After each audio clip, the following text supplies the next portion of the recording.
आगे हम आज के हमारे चीफ गेस्ट आदरणीय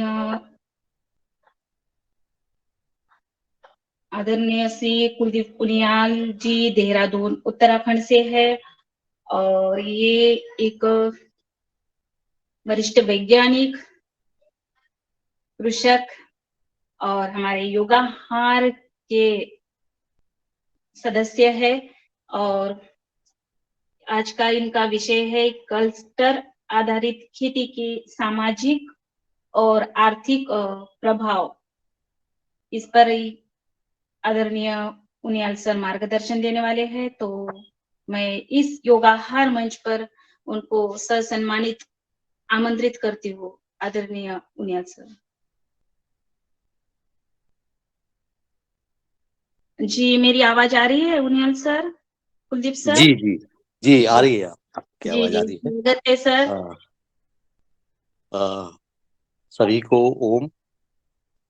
और सर्वप्रथम तो आज को सभी को हनुमान जयंती की शुभकामनाएं। और आज की जो हमारी कक्षा थी, सुबह की योग कक्षा, वो भी काफी उत्कृष्ट थी, काफी प्रेरणादायी थी। और रोज हम लोग जो है नए शिक्षक, योग शिक्षक के साथ आते हैं, तो हर रोज हमको कोई ना कोई नई बात जरूर मिलती है, जिससे रोज ऊर्जा प्रदान होती है हम सभी को। तो वैसे मैं आपको बता दूं कि मैं मुख्य अतिथि तो क्या कहें, लेकिन मैं इसका एक सक्रिय सदस्य हूँ, योगाहार मंच का। और लगातार हम लोग जो है इसमें चर्चा, नए नए विषय को लेके जो है चर्चा करते रहते हैं। और कई बार पहले भी जो है मैंने इस विषय पे अ, अपनी बातें जो हैं इस मंच के सामने रखी है। और आज भी मैं एक नए विषय को लेके जो है एक ज्यादातर मैं जो हूँ अभी तक जो है किसानों के लिए जो है मार्केट को लेके जो है, मार्केट लिंकेज को लेके जो है बातचीत करता रहा हूँ। लेकिन आज जो है मैं एक इसी से जुड़ा हुआ एक दूसरा विषय है, उस पे चर्चा करूंगा। अ, चर्चा के माध्यम से मैं जो हूँ एक अपना जो है अनुभव जो है आपके साथ जो है बांटूंगा। अनुभव बांटना ये ज्यादा मैं कहूंगा कि मैं इसमें मेरा जो है ज्यादा मैं अपने अनुभव पे इस पे जो है बातचीत करूंगा। अ, तो सबसे पहले जैसे कि जो विषय को लेके जो हमारी यहाँ पे बातचीत हुई है, कि मेरा विषय जो था कि आज क्लस्टर आधारित खेती के सामाजिक आर्थिक प्रभाव क्या होते हैं, उस विषय पे जो हूँ मैं आज संक्षिप्त में चर्चा करूंगा। और इस पे फिर खुलकर बातचीत भी की जा सकती है। सभी सदस्यों से मेरा अनुरोध होगा कि हम इस पे जो है खुलकर और भी बातचीत करें, ताकि जो है इस विषय को लेके जो है हम और भी संजीदगी से जो है जमीनी स्तर पे जो है इस कार्य को आगे बढ़ा सकते हैं, इन कार्यों को आगे बढ़ा सकते हैं, क्योंकि ये सीधा किसान से जुड़ा हुआ मुद्दा है। किसान अधिकतर जो है भारतवर्ष में, अगर आप देखें हम तो खास तौर पे पर्वतीय क्षेत्र में यहाँ पे जो है लघु कृषक होते हैं या सीमांत कृषक होते हैं। और सीमांत कृषक का मतलब मेरा ये है कि बहुत छोटे किसान हैं, जिनके पास बहुत कम जमीन है। और कुछ ऐसे किसान हैं जिनके पास, थोड़ा जिनको हम लघु कृषक कहते हैं। और बड़े कृषक जो है, जो बड़े बड़े जो जिनके पास जोत है, कृषि जोत है, वो बड़े किसान भी होते हैं पहले। लेकिन जो सीमांत किसान हैं और जो लघु कृषक हैं, उनके लिए कितना उपयोगी है क्लस्टर आधारित खेती। पहले तो मैं कहूँ कि क्लस्टर आधारित खेती हम किसे कहते हैं। क्लस्टर आधारित खेती, क्लस्टर का सीधा सा मतलब है कि हम एक क्षेत्र में जो है कुछ फसलों को जो है कुछ चुनिंदा फसलों को, जिन फसलों को हम जो है चयन करते हैं, उन फसलों का जो है व्यापक रूप से उत्पादन करते हैं। और उनका उत्पादन प्लस जो है उसका हम मार्केट करते हैं उसको। ये जो है क्लस्टर एक एक क्लस्टर में कुछ एक खास क्षेत्र में, मतलब खास क्षेत्र का मतलब हो गया कि एक पेरीफेरी में जितने भी गांव आते हैं, सपोज एक पेरीफेरी में करीब 15-20 गांव आते हैं या 25-30 गांव आते हैं, उस कुछ क्षेत्र में जो है अगर हम कुछ चुनिंदा फसलों को उगाते हैं, किसान मिल के जो है अगर वो बातचीत करके आपस में जो है प्लान करके नियोजन करके जो है एक कुछ फसलों को, चुनिंदा फसलों को उगाते हैं, तो उसको हम एक क्लस्टर कहते हैं कि भाई एक क्लस्टर में जो हम इतनी इस खेती को कर रहे हैं और यहाँ के किसान आपस में मिलके जो है ये खेती का उत्पादन कर रहे हैं। तो ये क्लस्टर आधारित खेती जो हम कहते हैं कि क्लस्टर, एक क्लस्टर में हम जो है ये, फिर वो क्लस्टर जो है उसी नाम से जाना जाता है। जैसे हमने कहा कि भाई ये जो है टमाटर का क्लस्टर है, ये हमने कहा मटर का जो है क्लस्टर है, या हमने कहा इसका जो है ये किसी अन्य फसल, हमने कहा ये मशहूर का जो है क्लस्टर है। तो इस तरह का जो है हम एक खास उस नाम से वो जाना जाता है और उसकी पहचान होती है उससे कि उस क्षेत्र की, उस क्षेत्र जो है उसी नाम से जाना जाता है कि ये खास क्लस्टर है। जैसे हमने कहा ये उड़द का क्लस्टर है, ये मूंग का क्लस्टर है, तो एक खास नाम से जो है जाना जाता है और वो उसका जो है पूरा आर्थिक की, सामाजिक आर्थिक की उसी से जुड़ा हुआ होता है, उसी से जो है उसकी पहचान होती है और उसी से उसकी सामाजिक व्यवस्थाएं और आर्थिक व्यवस्थाएं, और खास तौर पे अगर हम ये भी कहें तो उसकी पारिस्थितिक या पर्यावरणीय व्यवस्थाएं भी जो है उससे जुड़ी हुई होती है। तो ये एक क्लस्टर आधारित खेती हम जिसको कहते हैं कि एक क्लस्टर पहचान होता है उस क्षेत्र का और वहाँ के लोगों की सामाजिक आर्थिक व्यवस्थाएं उससे जुड़ी हुई होती हैं। तो ये एक क्लस्टर आधारित खेती की मैं बात कर रहा हूँ। और ये सीमांत किसानों के लिए बहुत महत्वपूर्ण होता है। जो सीमांत किसान होते हैं, जो छोटे छोटे किसान होते हैं, उनके लिए क्योंकि विपणन की व्यवस्था, जो मार्केट की व्यवस्था है, वो बहुत महत्वपूर्ण होती है। वो क्योंकि उनके पास छोटी जोत होती है और छोटा उत्पादन होता है, उत्पादन की मात्रा भी उनके पास कम होती है, तो वो उससे जो है उनको मार्केट करना जो है कम मात्रा में मार्केट करना तो थोड़ा ज्यादा कठिन हो जाता है। तो अगर हम मिल करके संगठित होकर के एक क्लस्टर में जो है छोटे छोटे किसान या सीमांत किसान जो हैं अपने उत्पादन को करते हैं, मिलकर नियोजित करके प्लानिंग करके हम उसको उगाते हैं और उसको अगर हम मार्केट करते हैं, तो ये सीमांत किसानों के लिए और लघु कृषकों के लिए बहुत महत्वपूर्ण हो जाता है। और ये अप्रोच जो है आज जैसे कि भारत सरकार ने भी इसको पहचान की इसकी और इसको आगे बढ़ाने का बीड़ा मतलब उठाया है एफपीओ के माध्यम से। जैसे उनका भी कि एक एफपीओ जो उनकी योजना है पूरे देश भर में जो है 10,000 एफपीओ को स्थापित करना है, और ताकि छोटे छोटे लोग सीमांत किसानों को जो है इसका लाभ मिल सके और किसान जो है स्वयं जो है अपने उत्पादन के विपणन व्यवस्था के प्रति जो है सचेत हो सके, सक्षम हो सके और उसको अंजाम दे सके उस मार्केट व्यवस्था को। इसके लिए जो है ये बहुत जरूरी है क्लस्टर आधारित खेती करना। तो इसमें मैं हालांकि ये अप्रोच जो है अभी अभी नई नई अप्रोच जो पिछले अगर हमें कहें कि 4-5 सालों में इसने व्यापक रूप लिया है, लेकिन इससे पहले भी जो है ये होता रहा है। और उससे पहले भी अगर हम कहें कि 20-25 साल पहले भी जो है 25-30 साल पहले भी जो है लोगों ने इस तरह के प्रयोग किए हैं और उन प्रयोगों की सफलता के बाद जो है ये सामने आया है कि भाई इन संगठनों की, किसान के ऐसे संगठनों की जो कि सिर्फ उत्पादन और उसके वैल्यू एडिशन, गुणवत्ता नियंत्रण और उसके मार्केट लिंकेज के लिए काम करते हैं, न कि किसी और चीज के लिए। इसमें मेरी कोई बहुत सारे किसान संगठन राजनीतिक व्यवस्था से भी जुड़ जाते हैं, पर उससे इसका कोई लेना देना नहीं है। इससे सीधा सा मतलब है कि वो अपने जो है उत्पादन की व्यवस्था करना, उसकी गुणवत्ता नियंत्रण की व्यवस्था करना और उसके मार्केट लिंकेज की व्यवस्था करना, ये महत्वपूर्ण इसका हो जाता है कि इन तीनों चीजों के लिए जब हम जो है एफपीओ पहले भी जो है इस तरह से कार्य करते रहे हैं और उनके सफलता के बाद जो है इसको और धीरे धीरे व्यापक रूप दिया गया है और धीरे धीरे इसके अनुभव सामने आ रहे हैं। इसके बहुत जगह पे इसके सफलता का अगर हम कहें कि प्रतिशत अगर कम भी हो, लेकिन इसके बहुत कुछ जो एग्जाम्पल्स हैं, जो हमारे सामने जो प्रेरणादायी जो है उदाहरण है, वो अभी भी हमारे सामने जो है प्रस्तुत हो रहे हैं, आ रहे हैं, और वही आगे के लिए हमें रास्ता बता रहे हैं कि इसको कैसे किया जा सकता है।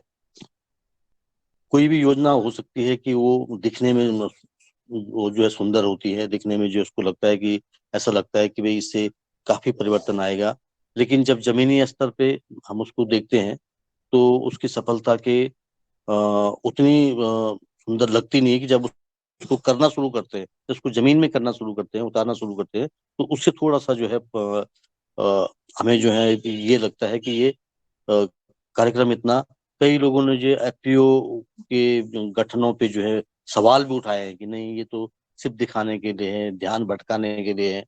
लेकिन आज ये जो है जरूरत जो है आज की, इस जो है किसान संगठनों की, एफपीओ को, जिनको हम एफपीओ कह रहे हैं, कुछ कोऑपरेटिव के रूप में है, कुछ जो है प्रोड्यूसर कंपनी के हैं, कुछ जो है सोशल ऑर्गेनाइजेशन के रूप में भी जो है बहुत सारे फेडरेशनों ने जन्म लिया है और उन्होंने आगे काम किया है। तो इसमें जो है मैं एक छोटा अनुभव जो है आज से करीब 2 दशक पहले का बता रहा हूँ कि किस तरह से इसके प्रभाव पड़ते हैं जब एक संगठन, किसान संगठन जो है मिल के काम करते हैं, और मिल के काम करने के बाद जो है वो अपने उत्पादन को मार्केट में लाते हैं, स्वप्रेरित होके करना जो है। कई बार क्या होता है कि हम किसान संगठन जो है ये कहते हैं, अगर कोई दूसरा जो है उसको गठित करता है, कोई दूसरा उसको कोई उसका दूसरा अगर हम कहें कार्यदायी संस्था कोई दूसरी है, कार्यदायी का मतलब कि जो उसको क्रियान्वयन में मदद करता है, जो उसको जमीन में उतारने में मदद करता है, वो उस पर निर्भर हो जाता है ज्यादातर संगठन जो है। और वो जैसा वो कहते हैं, जब तक वो साथ रहते हैं तब तक वो रहते हैं, और जैसे ही वो हटते हैं पीछे से, उनकी जो है वो कमजोर पड़ जाते हैं या निष्क्रिय हो जाते हैं। तो स्वप्रेरित होके, मैं ये कह रहा हूँ यहाँ पे कि स्वप्रेरित होके जो संगठन खड़े होते हैं और काम करते हैं, वो उनका क्या सामाजिक आर्थिक प्रभाव पड़ता है जमीनी स्तर पे। तो मैं आपको जो है एक इसी तरीके का एक प्रभाव जो है, इस तरह के सामाजिक आर्थिक प्रभाव पड़ते हैं छोटे किसानों की सामाजिक आर्थिक स्थिति पे, वो मैं आपको थोड़ा सा इसको जो है आपके साथ बांटना चाहता हूँ, ताकि इस पे आगे जाके चर्चा की जा सके। तो इसमें जो बदलाव हमने जो है मैं उस मुहिम से जुड़ा हुआ था। एक उत्तराखंड में जो है एक सीमांत जनपद, हमारा यहाँ पे सीमांत जनपद का मतलब है कि बिल्कुल जो है अंतर्राष्ट्रीय बाउंड्री से जो है लगा हुआ है, अंतर्राष्ट्रीय सीमा से लगा हुआ जिला है उत्तरकाशी। उसमें हमने जो है छोटे छोटे किसानों को जोड़ करके उनका संगठन खड़ा किया। और सबसे बड़ी महत्वपूर्ण बात थी इसमें कि वो खुद भी, वो जो किसान थे खुद भी इच्छुक थे कि हम जुड़ के कुछ उत्पादन करें और अपने जीवन में खुशहाली लाने का प्रयास करें, अपने जीविकोपार्जन में। अपने जीविकोपार्जन का मतलब है कि उनको भी अपने जीवन चलाने के लिए कुछ जो है, जो नकदी का जो प्रभाव है, नकदी का जो आवश्यकता है, वो उनको मिले। तो इस तरह के करीब 500 से ज्यादा किसानों ने आपस में मिल करके एक संगठन का गठन किया, और उसका नाम था देवराना घाटी फल सब्जी उत्पादक एसोसिएशन। वो एक बिल्कुल रिमोट एरिया था, जिसमें जहाँ पे जो है बहुत सारी चीजें जाती नहीं है, मतलब बहुत लेट जाती हैं। जैसे अगर हम कहें कि कई जगह पे जो है टेक्नोलॉजी पहले चली जाती है, ज्ञान पहले चले जाता है, आपका जो है सूचनाएं पहले चली जाती हैं, लेकिन वहाँ पे बहुत मतलब पिछड़ा इलाका था, तो बहुत देर से जाती थी। तो उन्होंने डिमांड बेस्ड जो है हमसे कही कि भाई जो है हमारा एक छोटा सा संगठन था वहाँ पे, स्वयंसेवी संगठन, उस संगठन के माध्यम से उन्होंने कहा है कि भाई हमको इस तरह का जोड़ने की कोशिश कीजिए, और जुड़ हम जाएंगे, लेकिन आप हमको रास्ता बताइए कैसे करना है इस काम को सारा। तो हमने उनको छोटे गांव स्तर पे छोटे छोटे समूह उनके गठित किए, और ऐसे करीब उनको जोड़ करके जो है करीब वो 17 गांव थे, 17 गांवों को जोड़ करके एक जो है संगठन खड़ा कर दिया। गांव स्तर पे हमने उनके उनके जो है किसान समूह बनाए, और एक क्लस्टर ऊपर के जो है क्लस्टर पे जो है उनका एक बड़ा संगठन खड़ा कर दिया, जिसका नाम था देवराना घाटी फल सब्जी उत्पादक एसोसिएशन, और उसमें उनके गांव के लोगों को प्रतिनिधित्व दे दिया गया ताकि वो उस संगठन में हर गांव की आवाज आ सके, हर गांव की बात आ सके, हर गांव का समस्या को एड्रेस किया जा सके और उनके सुझावों को अमल में लाया जा सके। तो उस तरह के जो है एक जो है बड़े स्तर पे क्लस्टर ऊपर जो है क्लस्टर स्तर पे जो है उनका एक संगठन खड़ा किया, और उन लोगों ने धीरे धीरे जो है उत्पादन करना शुरू किया। उन्होंने फ्रेंच बीन का जो है, फ्रेंच बीन हो गया, टमाटर हो गया, कैप्सिकम हो गया, शिमला मिर्च हो गया, और अन्य कुछ फल वाली फसलें भी जो उन्होंने इससे जोड़ी हैं। उसमें सेब भी एक महत्वपूर्ण फसल थी। इसको उन्होंने जोड़ करके जो है उसको उत्पादन बढ़ाना शुरू किया और वो मार्केट में आना शुरू किया। मार्केट में आना उन्होंने जो है उनका लिंकेज जो है मदर डेयरी के साथ था, और देश की और चुनिंदा जो मंडियां थी, दिल्ली की कुछ मंडियां थी, आपके पश्चिमी उत्तर प्रदेश की कुछ मंडियां थी जिनमें उनका माल जाता था। तो इससे धीरे धीरे उन्होंने उत्पादन शुरू किया। उनको शुरुआत में जो उनको जरूरत थी, उनको थी जरूरत की भी उनको कैसे जो है उच्च क्वालिटी का, उच्च गुणवत्ता का बीज मिल सके, उच्च गुणवत्ता का करने की विधियां मिल सके, कैसे उसको करना है, और उनको कैसे जो है बचाना है, फसल को कैसे बचाना है, और कैसे उसकी क्वालिटी को मेंटेन करना है जो मार्केट की डिमांड के हिसाब से था। तो मार्केट की डिमांड के हिसाब से फसलों का उन्होंने चुनाव किया, उनका उत्पादन किया, और फिर उनको मार्केट में उनको जोड़ा। तो मार्केट में जब वो ले गए तो उससे क्या हुआ कि मैं यहाँ पे बात जो है उत्पादन पे कम करने की कोशिश करूंगा, लेकिन मैं उसके प्रभावों पे ज्यादा बात करूंगा कि क्या प्रभाव सामने आए। नकारात्मक भी थे, सकारात्मक प्रभाव भी थे। तो कैसे प्रभाव जो है सामाजिक और आर्थिक प्रभाव उनके सामने आए हैं। तो ये वहाँ पे जो है परिवर्तन के लिए जो है उन्होंने धीरे धीरे जब उत्पादन जब मार्केट में आया और उसको उन्होंने बेचना शुरू किया तो उनके पास पैसा आना शुरू हो गया। पैसा आने का मतलब हो गया कि उनके पास जो है उनका टर्नओवर शुरू शुरू में 1 करोड़ के आसपास था, फिर 2 करोड़ हुआ, फिर 3 करोड़ हुआ। तो आज मेरे ख्याल से उनका 50 करोड़ के आसपास उनका टर्नओवर है, जो उनके पास पैसा हर साल आ रहा है। उन छोटे छोटे किसानों के पास पैसा आता है। तो जब पैसा आता है तो उससे क्या परिवर्तन आए, मतलब क्या परिवर्तन जो है, सकारात्मक परिवर्तन भी थे, नकारात्मक परिवर्तन भी थे, और कैसे उन्होंने फिर संगठित होकर उनको जो है एड्रेस करने की कोशिश की या हैंडल करने की कोशिश उन्होंने जो की, वो इस बात पे जो है मैं यहाँ पे थोड़ा प्रकाश डालूंगा कि कैसे जो है उन लोगों ने किया। तो जब पैसा आता है तो पैसे आने से किसानों के पास जब पैसा आया तो पैसे से सबसे पहले उन्होंने जो उनकी सबसे पहले जो प्रभाव जो दिखा उसका, तो सबसे पहले उन्होंने जो प्रभाव था उनका रहन सहन पे उन्होंने प्रभाव उनका दिखा कि रहन सहन पे उन्होंने अपना खर्चा किया। रहने पे जो है उन्होंने रहने पे का मतलब हो गया कि उन्होंने अपने मकान को रिपेयर करना शुरू किया, मेंटेन करना शुरू किया, और अपना जो जीवन शैली था उसमें बदलाव करने की उन्होंने कोशिश की। पहले पहले जो उनके मकानों में, गांव के मकानों में बदलाव आने लग गया पहले पहले से।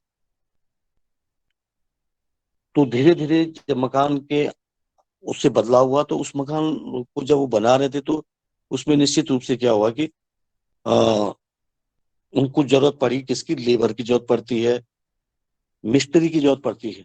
तो मिस्त्री और लेबर का रोजगार पैदा हुआ, रोजगार पैदा हुआ। और दूसरा जो पैदा हुआ, जो उससे जो इनपुट जो चीजें उनको चाहिए थी, आवश्यक सामग्री चाहिए, उनके लिए उनको जो है उसकी आवश्यकता पड़ी। तो स्थानीय स्तर पे उन चीजों की, जैसे सीमेंट हो गया, बजरी हो गया, रेत हो गया, इन चीजों की जो है वो रोजगार जो है वहां पे खड़ा होने लग गया, और उस तरह की दुकानें वहां पे खुलने लगी, उस तरह की रोजगार खड़े हुए। और साथ में जो है वहां पे जो ये इस तरह का रोजगार था, जो छोटे छोटे जो लेबर थे, जो भूमिहीन थे, या जिनके पास कम जमीन थी, या जो मिस्त्री का काम करते थे, उनको जो है रोजगार में, तो उनके उसमें भी जो है बढ़ोतरी होनी शुरू हो गई। उनकी उसमें बढ़ोतरी शुरू हुई तो क्षेत्र में थोड़ा थोड़ा बदलाव दिखने लग गया कि हल्की हल्की, मतलब ये लगने लग गया कि इससे खुशहाली आ रही है। पैसे आने से खुशहाली भी आने लग गई है। दूसरा प्रभाव जो था, रोजगार पैदा हुआ। रोजगार उससे जो है एक बहुत महत्वपूर्ण पहलू था उसका, कि उससे जो पैसा आया घर में, गांव में या क्षेत्र में, वो पैसा कहीं ना कहीं घूम करके फिर रोजगार पे भी जाने लग गया और उससे रोजगार पैदा होने लग गया। दूसरा जो उसका जो जो महत्वपूर्ण जो हिस्सा था कि उसमें जो पैसा फिर जो आया, वो पैसे को लोगों ने अपने बच्चों की शिक्षा पे लगाना शुरू किया। जो पहले उनके बच्चे वहां पे जो पढ़ते थे, वहां पे कुछ नए स्कूल खुलने लगे आसपास, क्योंकि जब पैसा आया तो उससे लोगों को इन्वेस्ट करने की जो उनकी जो थी, खर्च करने की सीमा जो थी, वो बढ़ती गई और उन्होंने अपने बच्चों को अच्छी एजुकेशन देनी शुरू कर दी। कुछ ने स्थानीय स्तर के स्कूलों में पढ़ाई करवाई, और जब वो बड़ी क्लासों में गए तो उन्होंने बाहर जाके भी जो है अच्छे स्कूलों में पढ़ाने शुरू कर दी। और आज वो एक ऐसा क्षेत्र है जहाँ पे स्कूलिंग के लिए जो है ज्यादातर जो है वहाँ पे पहले लोग पलायन कर रहे थे, पढ़ाई के लिए पलायन कर रहे थे, लेकिन अब जो है वहाँ पे स्कूल खुलने लग गए हैं, अच्छे क्वालिटी के स्कूल खुलने लग गए हैं। और मैं पहली बार देखा कि वहाँ पे बसें चल रही हैं, मतलब स्कूलों की बसें पहाड़ों पहाड़ों में। तो मुझे लगा कि मतलब ये बदलाव एक जो है एक एजुकेशन के लोगों का गया कि हमने अपने बच्चे को पढ़ाना है और उसको अच्छी एजुकेशन देनी है। तो वहाँ पे इस तरह का एक प्रभाव देखने को जो है खास तौर पे मिला कि जब हमने पैसा हमारे पास आता है तो पैसे से हमने जो है ये बदलाव वहाँ पे दिखाई देने लग गया। और धीरे धीरे पिछले 10-15 सालों में वहाँ पे जो है काफी जो है लोग बच्चे अच्छी जगह पे जो है काम करने लग गए हैं। अच्छे मतलब जो कई मल्टीनेशनल कंपनीज में भी जा रहे हैं कई बच्चे, जो आगे जाके अच्छी एजुकेशन ली उन्होंने और बाहर जा रहे हैं। तो उनके परिवारों में थोड़ा सा परिवर्तन आने लग गया। परिवारों का जो जीवन स्तर था, रहने का था, वो बदलाव आने लग गया उनका। तो बहुत सारी जो था वहाँ पे, दूसरा जो था रोजगार का जो सबसे पहले जो वहाँ पे उत्पादन का जो कार्य हुआ, तो उसकी सप्लाई के लिए, आपूर्ति के लिए गाड़ियों की जरूरत थी। ट्रांसपोर्ट करने के लिए जो है उनको जो है छोटी गाड़ियों की जरूरत थी, माल गाड़ियों की जरूरत थी, जिनको कि उन्होंने वहाँ पे बहुत सारे लोगों ने, बहुत सारे परिवारों ने जिनका पास पैसा था, उन्होंने फिर इन्वेस्ट करना शुरू किया ट्रांसपोर्ट। तो ट्रांसपोर्ट फैसिलिटीज वहाँ पे बढ़ने लगी और उससे रोजगार बढ़ने लगे। रोजगार बढ़ने लग गया कि वहां पे मतलब अगर हम एक गाड़ी भी कहेंगे तो एक गाड़ी में एक ड्राइवर भी चाहिए, एक उसको क्लीनर भी उसको चाहिए।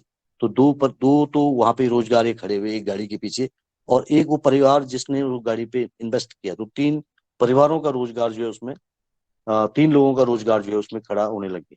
तो धीरे धीरे जो है ये बदलाव वहां पे दिखाई देने लग गए। और जब दूसरा जो परिवर्तन जो वहां पे जो दिखाई देने लग गया कि वो खास तौर पे लोगों ने जब उनके पास, उन्होंने अपना इन्वेस्टमेंट जो है अपने रहन सहन पे करना शुरू किया, अपने पहनावे में परिवर्तन, मतलब अच्छा पहनना भी शुरू किया, अच्छा खाना भी शुरू किया, अच्छा रहना भी शुरू किया। तो इन सब से जो जो चीजों की जरूरत थी उस चीज की रोजगार वहां पे खड़े होने लगे। और लोगों को लगने लग गया कि उत्पादन से जो है रोजगार पैदा होता है। कि उन्होंने एक उत्पादन का कार्य शुरू किया था, खेती में उत्पादन का कार्य शुरू किया था, लेकिन जो है बदलाव बहुत सारे आयाम पे उसके बदलाव आने लग गए। और कुछ बदलाव सकारात्मक थे और कुछ नकारात्मक भी थे। नकारात्मक बदलाव ये थे कि कुछ फसलों में जो है हेजिंग करनी होती है। हेजिंग का मतलब उनको सपोर्ट करना होता है, तो सपोर्ट करने के लिए उनको कुछ जो है एक किसी वनस्पति को उसको जो है नुकसान पहुंचाना था और उसको हेज पे लगाना था। उसको जो है उसको सपोर्ट के लिए जो है उसको देना था। तो वो एक प्रजाति जो है खत्म, धीरे धीरे जो है उस क्षेत्र से खत्म होने लगे। एक खास प्रजाति थी जो उसमें लोग जो है उसको कटिंग करने लग गए, उसकी उसकी उसकी झाड़ियों को काट करके स्टेकिंग के लिए जो है वो सपोर्ट के लिए जो है उड़ने लग गए। तो आसपास पे उसका प्रभाव जो है धीरे धीरे वो कम होने लगी। तो इससे जो है ये एक नकारात्मक प्रभाव था। और एक जो उनके सामाजिक आयोजन थे, सामाजिक आयोजनों में भी जो है बदलाव आने लग गया। जो सामाजिक आयोजन, उनके परंपरागत सामाजिक जो आयोजन होते थे, शादियां होती थी, तो शादियों में जैसे आज खास प्रचलन होने लग गया कि भाई अब मेहंदी की रस्म भी होगी। तो मेहंदी की रस्म में लोग बढ़ चढ़ कर खर्चा करने लग गए, बहुत खर्चा करने लगे। तो ये उससे जो है, और उसमें कई बुराइयां भी सामने आने लगी, कई बुराइयां भी उसमें देखने को मिले कि उसमें शराब का प्रचलन बढ़ने लग गया। तो धीरे धीरे जो है जो संगठन था, वो देवराना घाटी फल सब्जी उत्पादक संगठन था, उसको इन सब बातों पे नजर आने लग गया उनको कि कुछ इसके सकारात्मक प्रभाव हैं और कुछ इसके नकारात्मक प्रभाव हैं। नेगेटिव जो है उसके प्रभाव बहुत व्यापक रूप से भी आ रहे हैं और बड़े पैमाने पे हो रहे हैं, और उसका प्रभाव जो है समाज में फैल रहा है और ये हमारे लिए नुकसानदायक है। तो जब हम संगठित होते हैं तो इन पे नजर पहले जाती है। अगर आप संगठित नहीं है तो इन बातों पे आपकी नजर कम जाती है। लेकिन संगठन की जो उनकी बैठकें होती थी, उन बैठकों में ये मुद्दे उठने लग गए कि भाई हमारी ये प्रजाति तो खत्म हो रही है, इसके लिए क्या करें हम?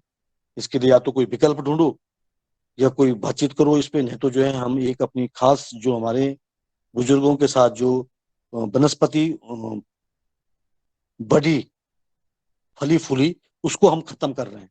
तो उस पे जो है चर्चाएं होने लगी बड़ी, जो है व्यापक रूप से उस पे जो है चर्चाएं होने लगी और उठने लग गए, स्वर गूंजने लग गए। लेकिन उनकी आवश्यकता थी इसके की, क्योंकि टमाटर की फसल में उनको हैजिंग करनी होती थी। मटर की एक खास फसल जो वैरायटी है उसमें उनको एक हैजिंग करनी होती थी। तो वो उसके लिए जो है उनको जरूरत थी, आवश्यकता थी। तो उन्होंने उसको जो है उसके विकल्पों पे बात करना शुरू कर दिया। और फिर धीरे धीरे उन्होंने उसको लिए जो है बाहर से जो है आयातित करने के लिए जो है बैम्बू जो है बांस के स्टिकिंग लानी शुरू कर दी। और बहुत सारी जगह पे उन्होंने जो है बहुत सारे किसानों ने, मतलब 70-80% किसानों ने बैम्बू की स्टिकिंग जो है इस्तेमाल करनी शुरू कर दी। लेकिन ये तब संभव हो पाया जब इस पे नजर पड़ी संगठन की। उस संगठन अगर नहीं होता शायद तो उस पे नजर नहीं पड़ती, उस पे चर्चा नहीं होती। क्योंकि मंच, उनको क्या चर्चा करने के लिए मंच चाहिए था, मुद्दा उठाने के लिए मंच चाहिए था। तो मंच जो है था, उनकी हर महीने की 18 तारीख को मीटिंग होती है। हर महीने 18 तारीख को वो लोग बैठते हैं अपने, उनका अपना ऑफिस है जो उस ऑफिस के जगह पे वो बैठते हैं। तो वहां पे उनकी चर्चा होती है पूरी की भी हर विषय पे, वो हर फसल के नियोजन पे, अगर रबी की फसल है तो उसकी तैयारियों पे, खरीफ की फसल है तो उसकी तैयारियों पे, उसकी मार्केटिंग पे। तो वो हर बार उनके मुद्दे जो हैं बदलते रहते हैं और वो फसलवार बदलते रहते हैं। तो उनपे वो 18 तारीख को चाहे कुछ भी हो, वो उसको बैठक जरूर करते हैं। उस बैठक में जो है उनकी जो उनकी मीटिंग होती है उनमें ये मुद्दे उठते हैं। तो वो मंच उनके पास था, तो वो इससे जो है उन्होंने उसको एड्रेस करना शुरू किया। और धीरे धीरे जो है वहां पे अब स्टिकिंग वो रिप्लेस होने लग गया, रिप्लेस जो है रिप्लेसमेंट उसका आने लग गया है। और दूसरी जो बातें थी उसकी, जो अभी अभी एक घटना वहां पे घटी है, तो वो बहुत महत्वपूर्ण एक घटना थी। मतलब जो है वहां पे जो ये संगठन था, संगठन ने जितने वहां पे जो सारे गांव थे, 17 मतलब करीब 27 गांव थे उसके आसपास, 27 गांवों के प्रतिनिधियों को बुलाया, उनके पंचायत के प्रतिनिधियों को बुलाया। संगठन ने उसको लीड किया। संगठन में जो लोग थे उन्होंने उसको, जो लीडर थे संगठन के जो अध्यक्ष थे, उन्होंने जो है उसमें लीड लेकर के उनको 27 गांव के लोगों को बुलाया। और उन्होंने अभी जो है कुछ चीजों पे वहां पे प्रतिबंधित कर दिया है 27 गांवों में। उन्होंने एक सहमति बनाई, उनकी बड़ी मीटिंग हुई, बड़ी भारी मीटिंग, उन्होंने पहले उसमें बातचीत की और उसमें एक कुछ निर्णय उन्होंने लिए हैं कि भाई हमारे क्षेत्र में अ, हम जो है स्थानीय जो वाद्य यंत्र है उनका ही इस्तेमाल करेंगे, न कि हम जो डीजे है उन पर उन्होंने प्रतिबंध लगाया। जो मेहंदी की रस्म है, मेहंदी की रस्म में जो अनाप शनाप खर्चे होते थे, उन खर्चों पर उन्होंने, मेहंदी को उन्होंने सादगी तरह से अपनाने के लिए एक नियम निकाला, कायदा बनाया।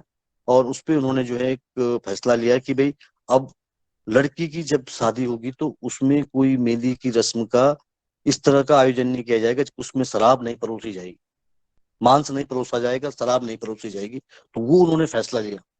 क्योंकि जो लोगों की इनकम का हिस्सा था, जो किसान की इनकम का हिस्सा था, वो बड़ी पैमाने पे इस तरह से खर्च हो रहा था।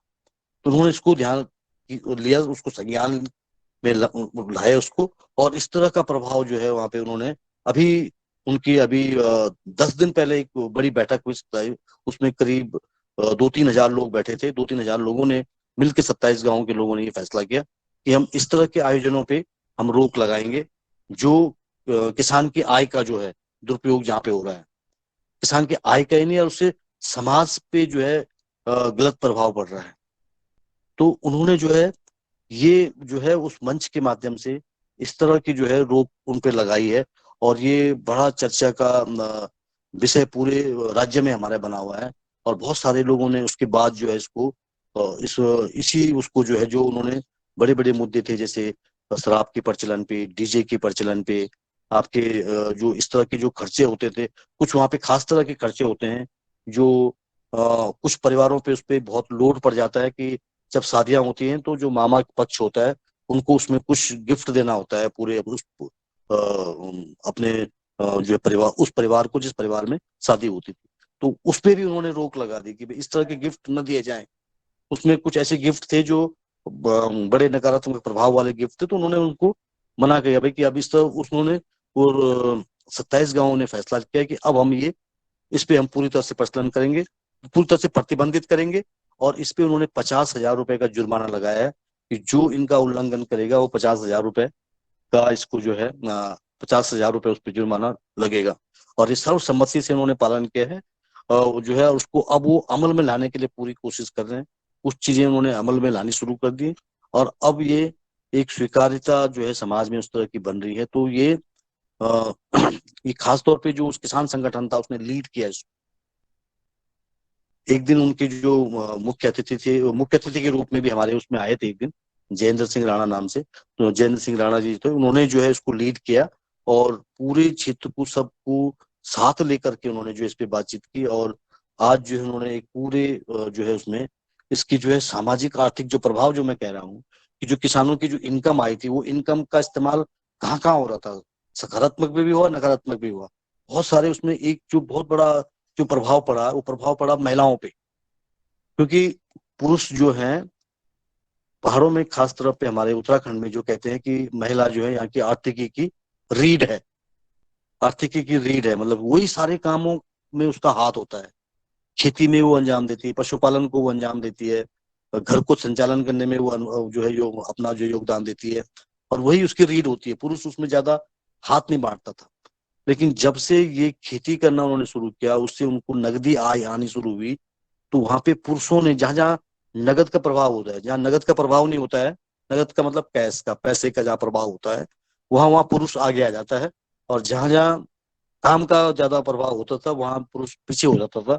तो जो कहते हैं प्रोडक्टिव काम है, प्रोडक्शन मतलब प्रोडक्टिव का मतलब कि जिसको संज्ञान लिया जाता है जिस काम को, तो उसमें तो पुरुष आगे हो जाता था। जहाँ जिस काम का कोई ज्यादा वो नहीं है, महत्व नहीं है, जिसका कुछ वैल्यू नहीं है, तो उसको वहां पे उस काम को वो महिलाओं के हवाले छोड़ देता था। लेकिन धीरे धीरे जो है वहां पे अब जो है पुरुष खेती में ज्यादा आ गए हैं और महिलाएं पीछे हो गई हैं। और महिलाओं पे जो ज्यादा बोझ था खेती का, जो उनपे काम का दबाव था, वो दबाव कम हुआ है और महिलाओं की स्थिति अच्छी हुई है। महिलाओं के स्वास्थ्य पर अच्छा प्रभाव पड़ा है।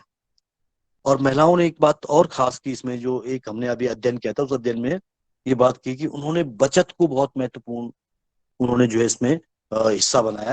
उन्होंने जो आय थी, आय को उन्होंने बचत करना शुरू किया, सेविंग करनी शुरू की। और बहुत जगह पे उन्होंने, कहीं पे उन्होंने कई किस्म से सेविंग की। कैश के रूप में तो पुरुषों के हाथ में था, लेकिन कुछ चीजों में उन्होंने जो पैसा उनके पास आया उन्होंने उसको जो है कहीं पे या तो पूंजी खरीदी या कोई गहना खरीदा, और उससे उनके जो है उसको ये काफी बड़ी मात्रा में हुआ है। और इसका बहुत बड़ा प्रभाव जो है वहां पे मतलब देखने को मिल रहा है कि महिलाओं ने इसको जो है जो पैसा आया उस पैसे पे नियंत्रण किया, और उस नियंत्रण करके जो है उसको कैश में जो है अपनी बचत में जो है उसको लाए उस पैसे को जो उन्होंने बचत करके जो है वहां के अपने परिवारों की स्थिति को मजबूत किया है। तो कुल मिला के जो है मेरा कहने का मतलब ये है कि हम जब भी कोई पैसे फ्लो होता है, और जब छोटे किसानों के पास पैसा फ्लो होता है, जब उनके पास आय आती है तो वो पैसा जगह जगह पे लगता है और जगह जगह पे उसका जो है प्रभाव दिखने को मिलता है। और एक जो इससे ये बात बहुत क्लियर होगी किसानों को कि इससे रोजगार पैदा होता है। अगर हम कोई उत्पादन का काम करते हैं तो उसके आसपास बड़ा रोजगार हब बन जाता है, वो रोजगार वहां पे पैदा हो जाता है। और निश्चित रूप से अगर उस पर नियंत्रण है तो वहां से खुशहाली उसमें आती है।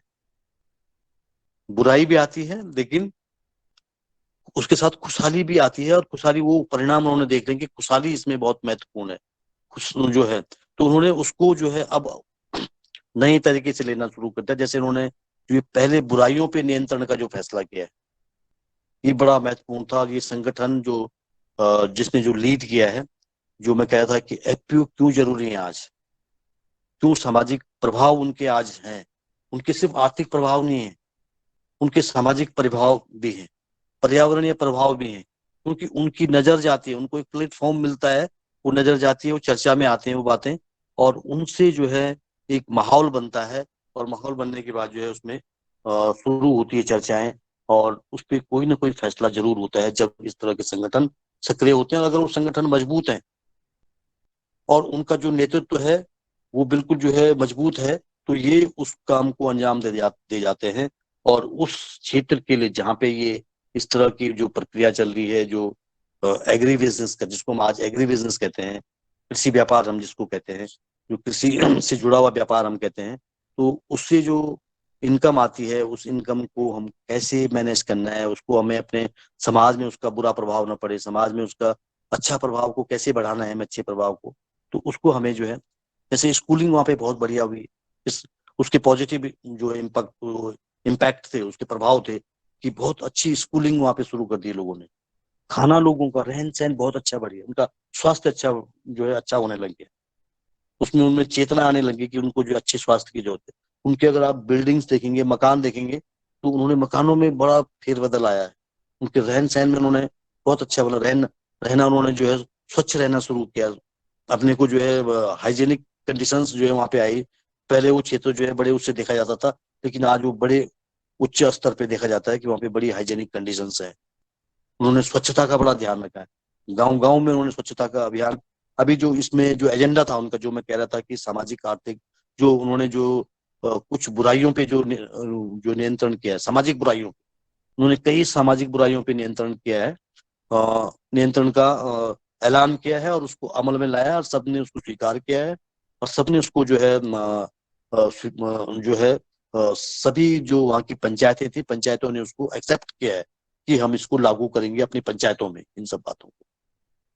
बात एक छोटे किसान संगठन की थी, लेकिन वो छोटे किसान संगठन ने कहाँ जाके वो बातचीत हुई, कहाँ जाके वो बातचीत बढ़ी, और पूरे सामाजिक आर्थिक और पारिस्थितिकी व्यवस्था पे, जो पारिस्थितिकी व्यवस्था थी, उस पे उसका प्रभाव जो है जो है देखने को मिला। एक एफपीओ के जरिए हम खुशहाली ला सकते हैं, क्षेत्र में सामाजिक बदलाव ला सकते हैं।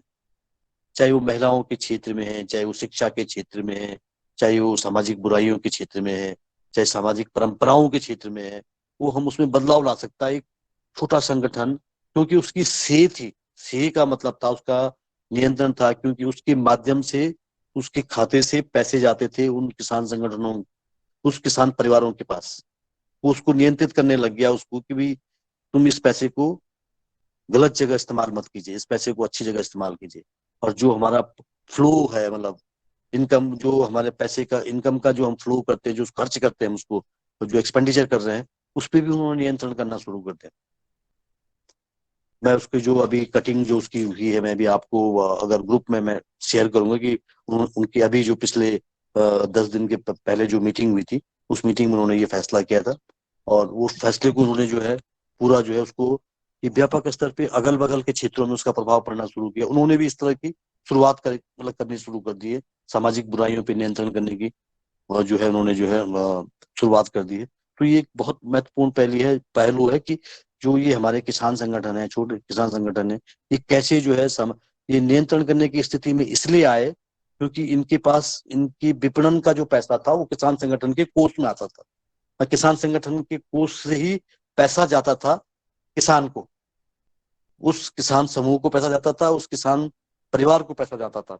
तो इसलिए उन्होंने, सभी लोगों ने उनकी बात को स्वीकारा, एक्सेप्ट किया, उनकी बात को लिया, और उसको जो है आज वो आत्मसात भी कर रहे हैं और उसका पालन भी कर रहे हैं।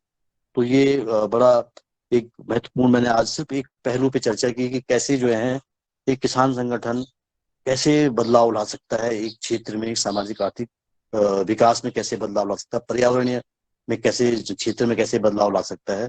तो ये मतलब मैं एक छोटा सा इसमें मैंने प्रकाश डाला है, और मैं चाहूंगा कि इसमें हम चर्चा करें। चर्चा करने से इसमें थोड़ा और बातें भी सामने आए और लोगों के विचार भी आए, और हनुमान जयंती के अवसर पे भी हम जो है आज कुछ जो है चर्चाएं कर सकते हैं, कुछ बातों पे भी प्रकाश डाल सकते हैं। तो मैं अपनी बात को यहीं पे समाप्त कर रहा हूँ, और आगे इसमें अगर किसी तरह का कोई सवाल किसी का हो तो मैं उपलब्ध हूँ अभी आपके सामने। तो स्वागत है सभी का। जी जी। धन्यवाद। आदरणीय दीदी शर्मा जी ने हैंड रेस किया है। स्वागत है सर आपका।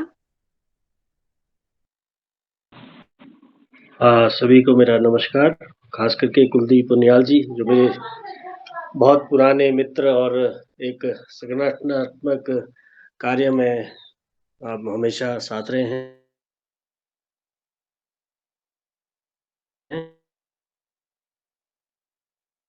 किया था हार के माध्यम से उनियाल जी।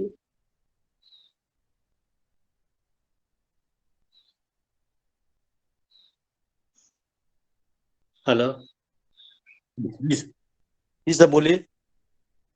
हाँ, मैंने कहा ये जो देवराना घाटी सोसाइटी थी, ये जी जी। किस तरफ थी? आपने भी हार के माध्यम से भी वहाँ काम हुआ था क्या? हाँ जी, हाँ जी, हार के माध्यम से काम हुआ था उसमें। उन्होंने हार को इनवाइट किया था। वो दूसरी तरफ थी जहां आप नौगांव था, नौगांव की दूसरी तरफ था वो। बैक साइड जो ऊपर जो एप्पल बेल्ट थी, सेब की बेल्ट की बैक बैक साइड में। आप शायद गए हाँ होंगे वहां पे।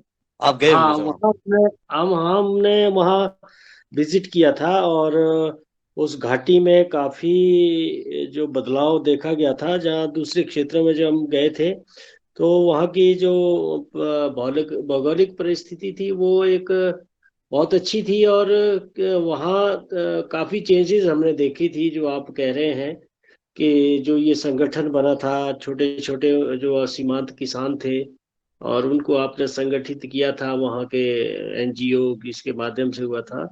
तो वो एक बहुत ही बड़ा काम था। और वहाँ के लोगों का जो एक क्रॉपिंग पैटर्न था वो एकदम से चेंज हो गया था। जब भी ये हमारे उन्होंने सब्जियां लगानी शुरू की, मुझे याद है कि वो बहुत ही ज़्यादा उत्सुक थे कि नई तकनीकी जानकारी उनको मिले।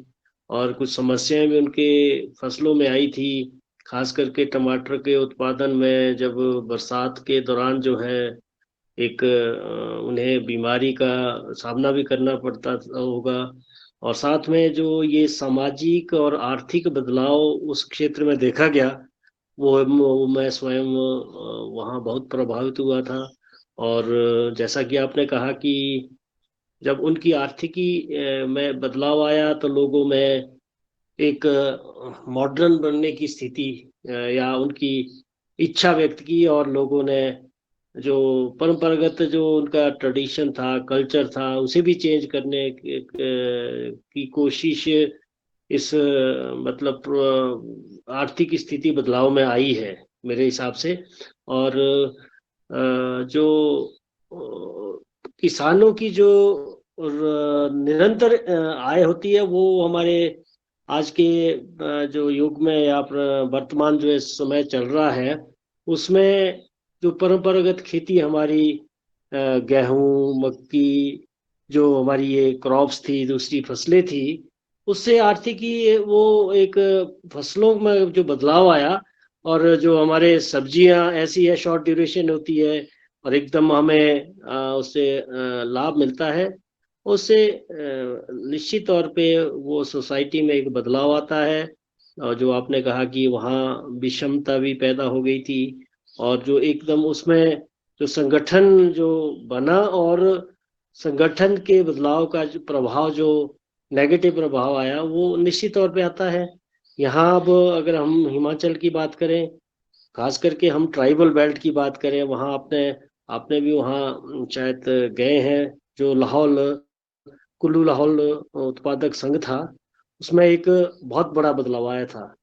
और वहाँ के, मैं तो ये कहूँगा कि लोग जो है लाखों में नहीं बल्कि करोड़पति भी कई लोग उस बदलाव में आए थे। और वो आज बिल्कुल वहाँ क्रॉपिंग पैटर्न चेंज हो गया, और वहाँ इस सोसाइटी ने पूरे उत्तरी भारत में एक प्रभाव डाला था। और उसके बाद पूरे हिमाचल में या उत्तराखंड में या आसपास के जो जिले हैं, वहाँ उस सोसाइटी का एक उदाहरण दे करके लोगों ने कई तरह की सोसाइटियां बनाई हैं। तो मैं यही कहूँगा कि आज समय है, एफपीओ के माध्यम से किसानों की जो उत्पादन क्षमता है उसको बढ़ाया जाए। और सोसाइटी को जो है, एफपीओ का काम ये कि नहीं है कि वो उनकी मार्केटिंग करे या दूसरे आपके दूसरी चीजें फसलों से संबंधित हो। उनको जिम्मेवारी बनती है कि वो सोसाइटी में जो बदलाव आ रहा है, किस तरह की समस्याएं पैदा हो रही है, उस सोशल जो एस्पेक्ट है उसको भी देखना बहुत जरूरी है। मैं इस आज ये जो विषय था बहुत ही अच्छा विषय है। इस विषय को आगे भी बढ़ाया जाए। और मैं निवेदन करूंगा योगाहार कार्यक्रम के लोगों से कि इसको जो आपके एफपीओ या क्लस्टर्स है, यही एक आज की जो समस्या है किसानों के लिए, बागवानों के लिए, वही उस समस्या, इन क्लस्टर के माध्यम से ही इन समस्याओं का से निजात पाई जा सकती है। मैं इतना ही कहूंगा इस विषय में। धन्यवाद।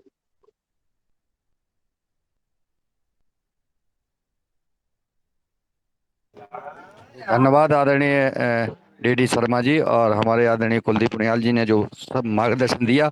अब मैं आदरणीय पवन कुमार जी को सादर आमंत्रित कर रहा हूं कि वो आए और हम सबको मार्गदर्शन देने का कष्ट करें।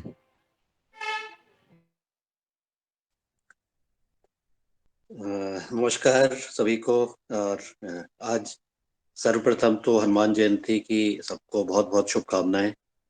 और हनुमान जी के को स्मरण करके, याद करके, उससे जो हमें शक्ति मिलती है, ऊर्जा मिलती है और उसको काम करने की प्रेरणा मिलती है। इसको याद करते हुए आज की जो हमारी चर्चा हुई है, कुलदीप पुनियाल जी ने जो कार्य का एक पिछले 20 साल से या उससे ज्यादा समय से भी शायद जो कार्य हो रहा था, एक असंभव सा लगने वाला कार्य था अगर हम पहले की बात करते हैं कि क्या ऐसा भी हो सकता है। लेकिन धीरे धीरे कई लोगों ने साथ मिलकर के और संस्थाओं ने साथ मिलकर के इसको एक अंजाम में पहुंचाया। और उसका अब एक जो वहाँ की जो समस्याएं थी वो स्ट्रीमलाइन हो गई हैं, जैसा बताया गया है। मतलब स्ट्रीमलाइन हो गई है कि समस्या का समाधान ढूंढने लग गए हैं, उसमें कार्य करने लग गए हैं और अपनी व्यवस्था को एक अच्छा बनाते हुए आगे आगे बढ़ते जा रहे हैं। और उसका प्रभाव निश्चित रूप से न केवल उस संस्था पर बल्कि आसपास के रहने वाले और जो लोग हैं और भी जो ऐसे संगठन बन रहे हैं और पूरे प्रदेश में भी और अन्य प्रदेशों में भी इसकी चर्चा होती है। जब भी ऐसा कोई कार्य होता है, जैसे कि लाहौल पोटैटो ग्रोवर सोसाइटी का उदाहरण डीडी शर्मा जी ने बताया, तो आज से 20 साल पहले बल्कि 30 साल पहले लाहौल पोटैटो ग्रोवर सोसाइटी की ही चर्चा होती थी जब किसी संगठन की बात होती थी। और उसको देखने के लिए बहुत सारे लोग गए, बहुत सारे लोगों ने उसको समझने का भी प्रयास किया और अपनाने का भी प्रयास किया। लेकिन ये सब कार्य जब समझ बनती है तभी कार्य सफल होते हैं। तो लोगों के मन में एक समझ बनना, उस समझ को बनने से कम उसके ऊपर चर्चा करना, ये बड़ी महत्वपूर्ण हो जाती है। विश्लेषण करना और अपने आप को देखना कि हमने जो हो रहा है वो क्यों हो रहा है, उसके कारण क्या है और उसके संभावित समाधान का क्या है और उसकी उसमें हमारी भूमिका क्या है। देखिए, इस कार्य में सरकार ने भी सरकार ने भी और अन्य संस्थाओं ने जैसे हार्क ने भी सहयोग किया इस एफपीओ में, इस फेडरेशन में। लेकिन अन्यथा बाकी सब काम तो लोगों ने खुद ही किए, जो उनके सामाजिक सरोकार से संबंधित कार्य थे। उसके ऊपर उन्होंने अपना स्वयं का विश्लेषण किया और विश्लेषण करने के बाद उन्होंने समस्या को ढूंढा, समस्या को पहचान की, उसके कारणों की पहचान की और उन कारणों को धीरे धीरे उन्होंने बंद करने का प्रयास किया। तो बड़ा एक सकारात्मक रूप से इस चीज को चलते हुए कई लोगों ने अपनी बातें रखी होंगी, कुछ ने शायद कहा होगा कि नहीं ऐसा नहीं होगा, लेकिन बाकी सब लोग पॉजिटिव थे और उन्होंने इस काम को करते हुए एक एक बहुत अच्छा उदाहरण दिया है। इस जगह को मैंने भी कई वर्ष पहले देखा और मुझे लगता है कि जिस प्रकार से आज कुलदीप जी बता रहे थे, अब वहां पर काफी कुछ बदलाव की स्थिति हो गई होगी। और जो जंगल पर आधारित इनके एग्रीकल्चर था, उसमें जो दोहन हो रहा था, उस चीज को मैं भी देख रहा था। जब टमाटर की बाढ़ लगती थी तो जंगल से लाते थे और उसके लिए भी काफी कंपटीशन हो गया था, जंगल पर प्रभाव दिख रहा था उस समय। लेकिन अब उसमें परिवर्तन करते हुए उन्होंने उस चीज को किया, तो ये बहुत सुंदर है।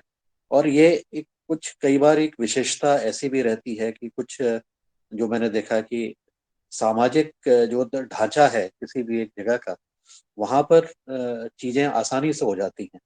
और अगर सामाजिक ढांचा जरा सी गड़बड़ है या जरा सी दूसरी तरह की स्थिति है, तो उसमें ज्यादा समय लगता है। तो उत्तराखंड के ही कई क्षेत्रों में मैंने भी इसको बहुत नजदीकी से देखा कि कुछ जगह पर लोग किसी भी चीज को करने के लिए ज्यादा आतुर रहते थे, ज्यादा उसमें परिश्रम करने के लिए तैयार रहते थे। उनकी सोच जरा सी अलग रहती थी। लेकिन कुछ जगह पर उनमें बहुत ज्यादा स्थिति सहयोग की भावना नहीं होती थी।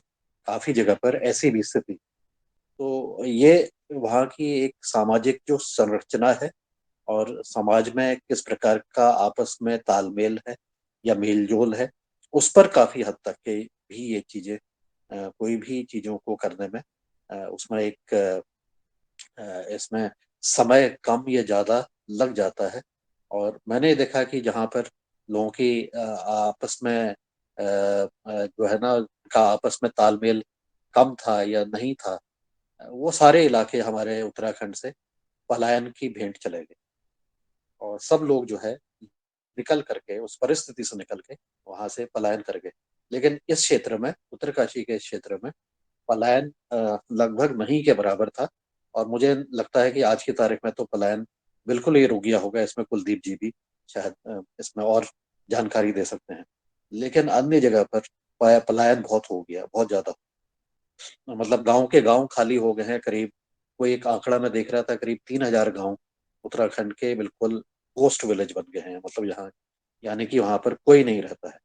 और करीब 20% के लगभग आबादी, या 20% से ज्यादा, 25% आबादी पर्वतीय क्षेत्रों जो क्षेत्र है वहां से, उससे ज्यादा की ही आबादी पूर्ण रूप से पलायन कर गई। और ये पलायन होकर के दूसरी जगह पर आ गए, फुटहिल पर आ गए, मैदानी क्षेत्रों में आ गए। इस तरह की भी स्थिति वहां पर देखने को मिली। तो जो प्रयास किए गए हैं बहुत सुंदर प्रयास है। और इसको लगता है कि वहां पर जो है एक बहुत अच्छा यहाँ पर आगे डेवलपमेंट होगा। और जो बुराइयों से बचने का ये जो इन्होंने मंत्र दिया है इस यहाँ इस संगठन के माध्यम से, मुझे लगता है इसकी तो एप्लीकेबिलिटी हमारा सभी जगह पर इस तरह की चीजें के ऊपर पहले चर्चा हो करके, उस पर बातचीत हो करके, उस पर लोग स्वयं निर्णय लें। इसमें किसी सरकार की जरूरत नहीं है, किसी बाहर से मदद लेने की भी जरूरत नहीं है। लोगों ने ही तय करना है कि उनको, क्योंकि हम बात एक तरफ करते हैं कि किसानों की आय बढ़े, लेकिन किसानों की आय तो चलो बढ़ेगी, लेकिन उसके खर्चे जब अंधाधुंध हो जाते हैं, इतने ज्यादा हो जाते हैं कि उसकी केवल दिखावा तक ही सीमित है, तो ऐसे भी आय बढ़ा करके मतलब फायदा शायद नहीं है। आय का बढ़ना एक बात है, और जो फजूल खर्ची करना है या जो गलत चीजों पर उसका इस्तेमाल करना है, उस पर भी अगर लगाम लगे, तो मुझे लगता है कि आज की तारीख में बहुत सारे हमारे जो लोग हैं, बहुत सारे हमारे, चाहे वो शहरी क्षेत्र हों चाहे वो ग्रामीण क्षेत्र हों, वहां पर इस तरह से लगाम रख के अपने खर्चे को सुव्यवस्थित करते हुए, और वहां पर इस चीज की व्यवस्था को बनाया जा सकता है, बनाना चाहिए। क्योंकि तभी हम आगे बढ़ पाएंगे और अपना जो धन है उसका सही में इसका सदुपयोग कर पाए। तो ये बहुत अच्छा एक, मुझे लगता है कि केस स्टडी है।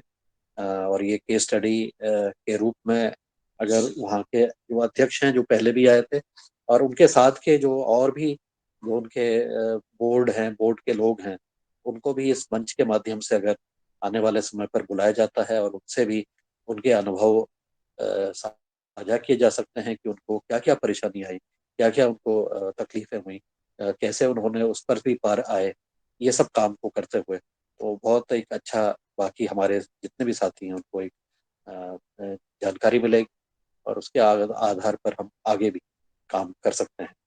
तो आज बहुत एक अच्छी बात हुई है और इस कड़ी को और आगे जोड़ते हुए भी काम करने की लगता है मुझे बहुत ज़रूरत है। और इसी प्रकार से आज की हमारी योग कक्षा भी बहुत सुंदर तरीके से आज संचालित हुई। और बीच में जो आए थे, उनका नाम मुझे याद नहीं आ रहा है, लेकिन उन्होंने भी इतना अजूबा दिखाया, तो उनको भी आने वाले दिनों पर देखेंगे, क्योंकि सामान्यतः तो बहुत सुंदर तरीके से वो हम सब लोग योग कर लेते हैं, लेकिन उसके अलावा भी उसकी इतना उन्होंने मेहनत की होगी, इतना उन्होंने प्रयास किया होगा, तब जा करके ये इतना बेहतर रूप से वो कौन से records, yoga book of world records में या अन्य रिकॉर्ड उन्होंने बनाने के लिए वो सक्षम हो पाए। तो और आज की हमारी योग शिक्षिका ने भी बहुत सुंदर तरीके से आज योग कराया है, बहुत बढ़िया तरीके से। तो आज के लिए मैं अपनी वाणी को विराम देता हूँ। नमस्कार सभी को, ओम धन्यवाद। धन्यवाद साहब, आपका मार्गदर्शन मिला और आदरणीय किशोर दुबे जी ने हैंड रेज किया है, मैं उनको आमंत्रित कर रहा हूँ, वो आए और धन्यवाद मुंडीलाल जी। सबसे पहले तो मैं उनियाल जी और पवन जी दोनों को बधाई देता हूँ, क्योंकि उनियाल जी ने बहुत खुले दिल से सब्जेक्ट रखा और उन्होंने कहा कि भाई इसकी कुछ अच्छाइयाँ है, बुराइयाँ है, और ये मॉडल पे आगे चर्चा हो, खुले दिल से चर्चा हो, ये उनका प्रस्ताव था। और पवन सर जी को इसलिए कि उन्होंने एनालिसिस करते समय बहुत स्पष्टता से बोल दिया है कि इवन उत्तराखंड में भी यह जो मॉडल रखा गया, यह मॉडल और जगह पे रेप्लिकेट नहीं हो पाया और वहां से लोगों का पलायन हो गया है। तो ये खुले दिल से जो बात रखने का अपने मंच की जो बात है, अपने मंच की विशेषता है, इसलिए मैं दोनों का अभिनंदन करता हूँ। उरियाल जी के साथ में मेरी इटारसी से व्यक्तिगत चर्चा हुई थी। जो बातें उन्होंने आज कही है उसके पहले भी शायद किसी दूसरे रूप में योगाहार में उन्होंने रखी थी, और उस पर मेरे कुछ व्यक्तिगत सवाल थे जिससे मैं स्पष्टीकरण चाहता था। तो इटारसी के प्रोग्राम में मैं और उनियाल जी दोनों व्यक्तिगत रूप में कुछ बैठे, कुछ करीबन आधा पौन घंटा हमारी चर्चा हुई। कुछ बिंदु उन्होंने मतलब उसमें से जो निकल आए थे उस पर बात हुई थी। मैं सदन के सामने ये बात रखना चाहता हूँ कि जो मॉडल वहां पे उनियाल जी ने आज रखा है, ऐसे ही मॉडल देश के कई हिस्सों में रखे गए, कई जगह पे रखे गए। दो तीन बुनियादी सवाल है, जैसा कि अब उत्तराखंड में ये रेप्लिकेट नहीं हो पाया, वैसे ही अन्ना जी, ये अन्ना हजारे जी जो है, उन्होंने राड़ेगन सिंधी में एक मॉडल बनाया 25-30 साल के पहले। मुख्यमंत्री महाराष्ट्र के, उन्होंने उनको कहा था कि ये मॉडल कम से कम 300 गांवों में आप रेप्लिकेट करवाओ, आपको जितनी भी चाहिए उतनी सरकारी मदद हम देंगे। दुर्भाग्यवश अन्ना जी हजारे जैसा कार्यकर्ता होने के बावजूद यह मॉडल और जगह पे रेप्लिकेट नहीं हो पाया। तो ऐसे मॉडल रेप्लिकेट करवाना मतलब वो वहां की जो व्यक्तिगत लीडरशिप जो होती है, जो समर्पण के साथ काम करती है, ऐसे समर्पण वाले कार्यकर्ता रहे तो ही ये मॉडल्स रेप्लिकेट होते हैं, वरना होते नहीं। तो यह एक उसकी लिमिटेशन है। दूसरा बिंदु ऐसा है कि जैसे बुनियाल जी ने जो कहा कि भाई वहां पे प्रोडक्शन और मार्केटिंग ये दोनों साथ में चले, और इसीलिए उनके संगठनों के पास या क्लस्टर के पास पैसा आने लगा, और पैसा जब आया तो उसके बाद साथ में फिर बाकी और भी जो चीजें, मकान बनाना, वेशभूषा बनना, त्योहार बनना आदि, जो आर्थिक संपन्नता बोलते हैं वो आती है। बिल्कुल निश्चित रूप से इससे हम पूरे तरह से सहमत है। ऐसे क्लस्टर्स कई जगह पे बने हैं, सेल्फ हेल्प ग्रुप्स में बने हैं, और बड़े क्लस्टर्स भी बने हैं ऐसा महाराष्ट्र के रेफरेंस में मैं कई बार उदाहरण दे चुका हूं कि शक्कर कारखानदारी, कपास कारखानदारी, इसमें 6-6 हजार 10-10 हजार लोगों के क्लस्टर्स बने हैं और उसके जरिए उनके पास में पैसा भी आया है और उससे बड़े बड़े school, colleges, medical colleges, engineering college से लेकर सब अच्छा ही आई है। उसके साथ में बहुत इंडस्ट्रीज खुली है और जो जिससे रिलेटेड ट्रांसपोर्ट और बाकी जो चीजें बोलते हैं वो भी गुणवत्ता आई है। लेकिन सवाल बुनियादी जो आता है कि ऐसे जो प्रयोग होते हैं, ऐसे प्रयोगों में 1% लोग जब इकट्ठा होते हैं और 1% से भी कम चीजों को वो बेचते हैं, तब तक समस्या नहीं आती। समस्या आती है जब लार्ज स्केल पे प्रोडक्शन बढ़ता है। अब जैसा कि शक्कर कारखानदारी देखो, 200-250 कारखाने बन गए, उसमें हजारों या लाखों किसान है यहाँ पे, शक्कर बनाते हैं। मार्केटिंग की जब बात आती है तब उसमें जो व्यवधान आते हैं वो एक चीज, वैसा ही कपास में होता है। इवन हमने तो ये देखा है कि दूध में भी देखा है। महाराष्ट्र में कई दूध संगठन बने हैं गांव गांव में। यहाँ जहाँ छोटी छोटी डेयरी बनी है वहां पे तो वो बाकी जो लाभ आने वाली चीजें है वो हो जाती है, लेकिन दूध के मार्केटिंग की जब व्यवस्था होती है, दूध के उपज मूल्य की जब बात आती है तो बहुत मुश्किल होती है। महाराष्ट्र में आज स्थिति है कि रद्दी पेपर पे बेचने का भाव 12 रुपए किलो है, दूध बेचने का भाव 22 रुपए किलो है, 22 रुपए लीटर है, और पानी की बोतल आधे लीटर की या 1 लीटर की 20 रुपए में। अब 20 रुपए में पानी बेचा जाता है और दूध 22 रुपए में बेचा जाता है। क्या संभव है? यह जो चीजें आती है, हमारा कहने का मतलब है कि बड़े पैमाने में जब चीजों को बेचने की बात आती है तब उस पर कई प्रकार के प्रतिबंध लगाने वाली जो मशीनरी होती है, वो मशीनरी में सरकार की व्यवस्था भी होती है। इसमें पुनियाल जी से मेरी जो व्यक्तिगत बात हुई थी, उन्होंने बात उस समय भी मान ली थी कि हाँ, ऐसा सेब उत्पादक जो एरिया है उस संदर्भ में भी होता है। तो निश्चित रूप से हम अगर छोटे किसानों की बड़े पैमाने की बात कर रहे हैं, क्योंकि 85% किसान जो है आज भी देश में छोटे हैं, और उनकी उपज बड़े पैमाने में जब बेचने की बात आती है तब व्यवस्थाएं क्या हो, क्योंकि बुनियाल जी तो मार्केटिंग के एक्सपर्ट है, निश्चित रूप से उनका बहुत अच्छा ज्ञान है और अनुभव भी है। तो 85% छोटे किसानों की बड़ी उपज बेचने के लिए क्या तौर तरीके हो सकते हैं, इसमें यदि वो प्रकाश डाले तो निश्चित रूप से हम सब के लिए, सदन के लिए लाभदायक होगा। ऐसी मैं उनको रिक्वेस्ट करता हूँ। धन्यवाद।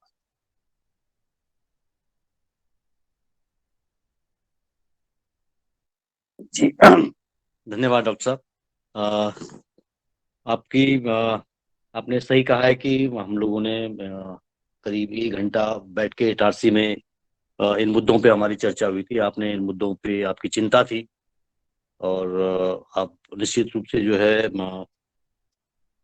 चिंतित रहते हैं इस पे। हर बार जो है आपने इन मुद्दों को उठाया है और ये चिंता का विषय भी है, क्योंकि जब भी जो है मार्केटिंग को लेके जब हम फंस जाते हैं, अंततः हम मार्केटिंग को लेके फंस जाते हैं। और खासतौर पे खेती में जो है जब मार्केटिंग के तौर पे हम फंस जाते हैं तो इसमें फिर एक फार्म को लॉस नहीं होता है, इसमें हजारों लाखों किसानों को लॉस हो जाता है और वो उससे प्रभावित होते हैं, इसलिए ये ज्यादा चिंता का विषय है। तो इसमें मैं लगातार जो है इसमें यही बात कहते आया हूँ कि मतलब मार्केटिंग में हमेशा हमें ये ध्यान रखने की जरूरत होती है कि हमें पहले से ही नियोजित करना होता है, पहले से प्लान करना होता है इसकी डिमांड कहाँ पर है, इसका मार्केट कहाँ पर है। और ये डिमांड बेस्ड जब हम काम करते हैं, डिमांड बेस्ड या प्री प्लान जो हम कर देते हैं चीज़ों को कि भाई हम इतना उत्पादन करेंगे और इतनी की डिमांड है, इतना हम सप्लाई करेंगे। तो सप्लाई और डिमांड में जब बैलेंस बिगड़ जाता है तो तब इस तरह की चीज़ें जो हैं दिक्कत में आती हैं। और बहुत सारे जो प्रोजेक्ट्स आए हैं, चाहे सरकारी प्रोजेक्ट्स आए हैं, बहुत जगह पे गैर सरकारी प्रोजेक्ट्स भी ऐसे आए हैं जिन्होंने इस तरह का प्रोडक्शन तो बढ़ा दिया लेकिन उसकी मार्केटिंग का कहीं कोई प्लान नहीं था, और उससे अंततः नुकसान किसका हुआ कि वो जो ग्रोअर था, प्रोड्यूसर्स था, चाहे वो खेती का था चाहे दूसरे किस्म का प्रोड्यूसर्स था, तो वो प्रोड्यूसर्स को नुकसान हुआ क्योंकि मार्केटिंग उसको मिली नहीं और उसको फिर कौड़ी के भाव जो है बेचना पड़ा। ऐसे ही हमारे यहाँ पे भी हुआ, एक उत्तराखंड में जो है कुछ जिले हमारे ऐसे हैं जहाँ पे एक माल्टा प्रजाति सिट्रस, एक फ्रूट है, वाइल्ड सिट्रस जो है जिसको लेमन कहते हैं, वो यहाँ पे जगह जगह पे लगाया गया, और आज वो उसकी कीमत जो है कौड़ी के भाव मतलब जो बिकता है वो, मतलब उसकी स्थिति ऐसी हो गई कि वो लगा तो दिया, गांव गांव फैला दिया गया, जगह जगह जो है उसको प्राइवेट लैंड में भी कम्युनिटी लैंड में भी उसको जो है उसका उत्पादन किया, और उसकी मार्केटिंग का कोई मतलब जो था प्लान नहीं था कहीं भी।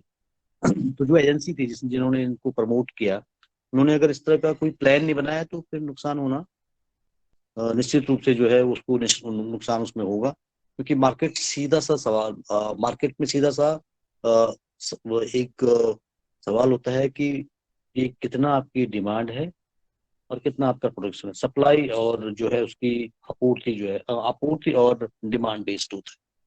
तो ये अगर हमने इसमें थोड़ा सी भी नासमझी की या थोड़ा सी भी हमने इससे कोताही की तो हम इसमें आगे जाके फंस जाते हैं, फंस सकते हैं।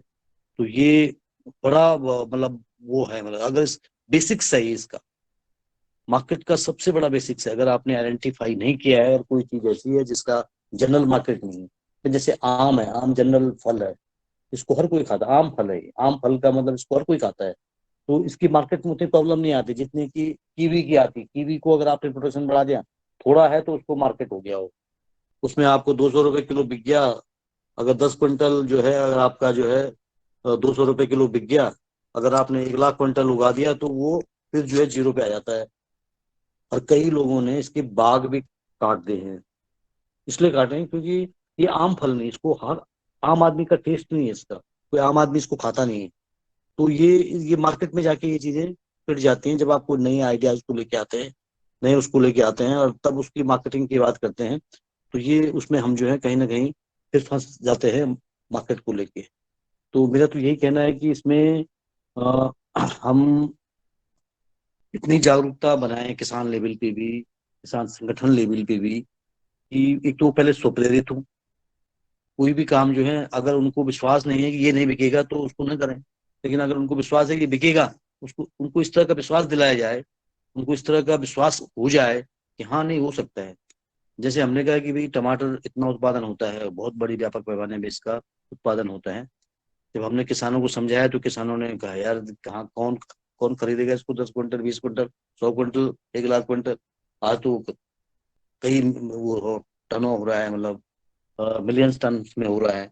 तो वो पहले लोगों को विश्वास नहीं हुआ, पर जब हमने उनको सोलन की मंडी दिखाई, वहाँ की मंडी दिखाई, यहाँ इतना बिक रहा है इतना बिक रहा है, यहाँ पे इतना आ रहा है, इतना किसान उगा रहा है, इतना छोटा किसान उगा रहा है, वो मार्केट में आया तो उसको विश्वास हुआ, फिर उसमें वो आगे आया विश्वास पे, उसने स्वयं निर्णय लिए। उसके बदले का निर्णय अगर हम ले लेते तो शायद फंस सकते थे, लेकिन उसने जब खुद निर्णय लिया तो कि भाई हाँ नहीं हम उगाएंगे, अगर फंसेंगे भी तो फिर हम उसको सुलझाने के लिए भी खुद ही आगे आएंगे। लेकिन जब कोई उसके बदले का निर्णय कोई दूसरा लेता है, करना किसी और ने, निर्णय किसी और ने लेना है, तो तब आप फंस सकते हैं। तो मैं ये इसमें मेरा बस सीधा सा है कि इसमें हम जब बड़े प्रोजेक्ट्स हैं, जैसे आपने कहा है कि मतलब जो जैसे कपास को लेके है या ग्रेप्स को लेके है, आप होम गन्नेट को लेके है, बहुत सारे ऐसे प्रोजेक्ट्स ने बड़ा व्यापक स्तर पे प्रोडक्शन हुआ, और बाकी उसमें कहीं ना कहीं पे जो है बाद में जो है मार्केट को लेके प्रॉब्लम्स आई हैं। तो उसमें उनपे जो है बैकग्राउंड में बहुत ज्यादा काम नहीं हुआ, जो प्रोड्यूसर से उनको हमने सिर्फ प्रोड्यूसर्स बना दिया, उसको ये नहीं हमने उसको सचेत किया कि भाई उसको आगे जाके इसको मार्केट में भी इसकी इतनी बुनियादी उसको ये सोचने के लिए हमने कभी मतलब उसको प्रेरित नहीं किया कि ये बिकेगा और इसकी खपत ये है, तो और इसकी इतने किस्म से ये बिक सकता है, इतनी वैल्यू एडिशन करके हम इसको बेच सकते हैं, और इसकी डिमांड यहाँ पे हो सकती है, ये मार्केट इसका हो सकता है, ताकि वो खुद अपने लेवल पे भी कुछ प्रयास करें। तो वो इतने बड़े प्रोजेक्ट्स हम बना देते हैं कई बार और फंस जाते हैं। माल्टा हमारे यहाँ का इसका बड़ा वो है, माल्टा का इन्होंने एक बार फिर बड़ी हमारे यहाँ पे माल्टा का उत्पादन कराया गया, उसमें फिर व्यापक रूप से सोचा गया कि भाई, और फिर एक एजेंसी आई, जब प्रोडक्शन हो गया, जब मार्केट में आने लग गया, और मार्केट में आने क्या लग गया कि जब मार्केट में उसको मतलब फेंकने लगे लोग, तब ये बात आई कि भाई इसको जो है इसके लिए एक प्रोसेसिंग यूनिट लगाई जाए। गढ़वाल मंडल विकास निगम जो था हमारे यहाँ पे एक एजेंसी है, तो उस एजेंसी को उसका कहा भाई वो प्रोसेसिंग एक वो लगाएगी इसकी। तो वो जाके जो है फिर कहीं जाके बाद में वो भी फेल हो गई। उन्होंने कहा भाई ये तो साला इतना ज्यादा माल्टा है कि इसको, इसका जो है जूसेस जो है मार्केट में कहाँ कहाँ पे हम इसका यूज कर सकते हैं, मार्केट में उसका यूज उनको दिखाई नहीं दिया, तो उन्होंने उस फैक्ट्री से विड्रॉ कर लिया। तो वो कई सारी चीजें इसमें ऐसे है कि जब उगाने से पहले ये प्लान्ड हो जाना चाहिए था, और उन लोगों को जो ग्रोअर्स हैं, ग्रोअर्स की कम से कम जो अपेक्स जो या बड़े जो टॉप लेवल में जो लोग हैं या जो लीडर्स हैं, उनके साथ भी अगर हम बातचीत करें तो शायद जो है इस तरह की समस्याओं से हम निजात पा सकते हैं। हालांकि अब इस पे काफी मतलब जो है सभी लोग संवेदनशील हो गए, सरकार भी संवेदनशील इसमें हो गई है कि वो भी अब ऐसे निर्णयों को, क्योंकि वो भुक्तभोगी हो चुकी है, बहुत सारे प्रोजेक्ट्स उन्होंने ऐसे कर दिए हैं कि जिनका प्रोडक्शन तो कर दिया, मार्केट ही नहीं है। प्रोडक्शन के लिए आपने प्रेरित कर दिया। ये जैतून पे एक बार बात हुई थी, जैतून को उसको बढ़ाओ जी, जैतून को जगह जगह उसके पौधे लगाए गए, लेकिन उसकी प्रोसेसिंग की बात ही नहीं हुई थी, क्योंकि हमारे यहाँ जैतून को जानता नहीं था, पहचानता नहीं था उसको। तो जैतून की प्रोसेसिंग मैं आज भी देखता हूँ, बहुत सारे गाँव में उसके पेड़ लगे हुए हैं जैतून के, लेकिन वो किसी काम के नहीं है, किसी यूज के नहीं है। तो वो कहीं जो है जर्मन से या इटली से कहीं से उसको आपूर्ति हुई थी, यहाँ पे उसको लाया गया था। एक खास तरह का प्रोजेक्ट था, इंडो इटालियन प्रोजेक्ट था। तो उसमें काम ही मतलब जो इस तरह के काम किए कि वो आगे जाके फेल हो गए, क्योंकि उसमें देखा नहीं गया कि इसकी फिजिबिलिटी क्या होगी, आगे जाके मार्केट में कैसे इसको ले जाना है और कैसे इसको लाना है। तो ये अगर आप हम जो है पतंजलि का मॉडल देखें तो इसमें देखो कैसे काम हो रहा है, क्योंकि इसमें प्रोडक्ट को ला रहे हैं, मार्केट को देख के आ रहे हैं कि मार्केट की जो कंज्यूमर है उसकी क्या डिमांड है, और उस तरह से उतना ही प्रोडक्शन हम उसको मार्केट मतलब प्रोडक्शन कर रहे हैं जितनी उसकी खपत मार्केट में है। तो ये एक बड़ा जो वो है मतलब ब्रांड है, वो ब्रांड भी इस तरह का काम कर रहा है। तो आज ये सोचने की जरूरत है मतलब कि जो है हमें जो है प्लानिंग करने की जरूरत है कि हम उसको डिमांड एंड सप्लाई बेस्ड जो है, और उसमें बड़े व्यापक रूप से उसको सोचने की जरूरत है कि इसको हम कैसे कर सकते हैं। अगर सरकार भी और जो प्राइवेट बॉडी है वो भी, और जो दूसरे स्टेक होल्डर्स हैं वो बैठ के इसमें जब तक सोचेंगे नहीं, जब तक इसकी डिमांड जनरेट नहीं होगी। जब डिमांड जनरेट होती है, डिमांड बेस्ड कोई चीज होती है, तो वो ज्यादा जो है उस जैसे अगर कोई डिमांड बेस्ड सर्विस है, जैसे मैं अभी कह रहा था, जो मैंने बात आज कही है, जो मेरी आज पूरी बात थी वो डिमांड बेस्ड बात थी। क्योंकि वो जो क्लस्टर था, वो क्लस्टर पे हम कहीं जाना नहीं चाहते थे, वो कोई प्रोजेक्ट बेस्ड नहीं था, प्रोजेक्ट का उसमें कोई भी लेना देना नहीं था, कोई प्रोजेक्ट नहीं था। वो उन लोगों ने डिमांड की थी, हमें कुछ इस तरह की बातें बताइए, हमें संगठित करने की कोशिश मतलब बताइए क्या गुरु है उसके। तो हमने बिना कॉस्ट के उस काम को किया था, और बिना कॉस्ट के इतना बड़ा काम हो गया क्योंकि वो डिमांड बेस्ड था। और जहाँ पे प्रोजेक्ट फोकस्ड था कि भाई ये आपके लिए कर रहे हैं, वो डिमांड बेस्ड नहीं था, वहां पे उतना सक्सेस नहीं हुआ। जहाँ पे कि डिमांड बेस्ड सक्सेस हो गया, वहां पे डिमांड थी उसकी सर्विसेज की, वहां पे सक्सेस होगा। जहाँ पे डिमांड नहीं थी वहां पे रह गया। तो मेरा मतलब डॉक्टर साहब से जो डॉक्टर किशोर दुबे, आदरणीय किशोर दुबे जी हैं, उनका लगातार इस बात पे चिंतन वो करते हैं, और बहुत मार्केट को लेके बहुत संवेदनशील हैं वो। सोचते रहते हैं कि यार किसी तरह से छोटे किसानों को लॉस ना हो। तो मेरा मतलब सभी लोगों से यही मतलब अनुरोध है कि मतलब हम जो है इस तरह का प्रोजेक्ट जब बनते हैं तो उसमें हम जो है डिमांड और सप्लाई का ध्यान जरूर हम रखें। कि हम छोटे स्तर पे कर रहे हैं या बड़े स्तर पे कर रहे हैं, तो डिमांड एंड सप्लाई का ध्यान जरूर रखें। हमें इसको कहाँ पे इसको बेचना है, कैसे बेचना है, इसकी प्लानिंग पहले से हो जानी चाहिए कि आपको इतना कॉन्फिडेंस होना चाहिए, और इतना मतलब उसमें काम होना चाहिए कि आप उसको मतलब जो है आगे देख सकते हैं, विजन कर सकते हैं कि हमें यहाँ तक उसको ले जाना है, यहाँ तक इसको मार्केट करना है। तो निश्चित रूप से जो है जो आज बहुत सारे जो है प्लेटफॉर्म्स हैं जो कर रहे हैं, जो मार्केटिंग कर रहे हैं, वो आज सक्सेस भी हैं। बहुत सारे मतलब लोग दिखा रहे, जिनको हम सोचते थे इसको बेच ही नहीं पाएंगे, वो उस चीज को बेच दे रहे। तो वो आज इस तरह के मॉडल्स आ गए हैं, इस तरह का नॉलेज आ गया है, इस तरह का अवेयरनेस आ चुकी है, इस तरह के स्किल्स आ चुके हैं, इस तरह की टेक्नोलॉजी आ चुकी है कि आप मार्केट करना ज्यादा आसान हो चुका है। लेकिन जो है फिर वही बात पूरी तरह से है, वो भी जो है डिपेंड करती है डिमांड एंड जो प्रोडक्शन बेस्ड, कितनी आपूर्ति है और कितनी डिमांड है, उस पे ही मतलब जो है ये जाके रुक जाता है काम। और करने के जो है ऑप्शंस बहुत सारे हमारे पास आ गए हैं आज। करने के तरीके आज जो है डिजिटल प्लेटफॉर्म्स आ गए हैं, आपके कई तरह किस्म की जो है चीजें आज लोग कर रहे हैं। आप मतलब जो है और लोगों ने कई किस्म के जो है चीजें इजाद कर ली है मार्केटिंग के लिए। तो हम इसका फायदा उठा सकते हैं, जो और लोगों ने किया है उसका फायदा हम उठा सकते हैं। जी, धन्यवाद। धन्यवाद आदरणीय कुलदीप जी। आदरणीय शरद वर्मा जी, आगे बढ़ते हैं। सदन को कोटि कोटि प्रणाम। कुलदीप सर जी से नर्मदापुरम में मुलाकात हुई थी और उनकी स्टडी काफी महत्वपूर्ण है। पर मैं अपने क्षेत्र में जो नर्मदापुरम में देखा है उसके बारे में मैं बताना चाहता हूं आपको कि जैसे यहाँ पे प्रधान ग्रुप काम कर रहा है तो उसके पीछे कोई आईएएस है या कोई वैसा आदमी है जो ग्रुप को चला रहा है, और वो जैसे मुर्गी के चूजे को दे देते हैं आदिवासियों को और फिर वो केजी के हिसाब से वापस लेते हैं।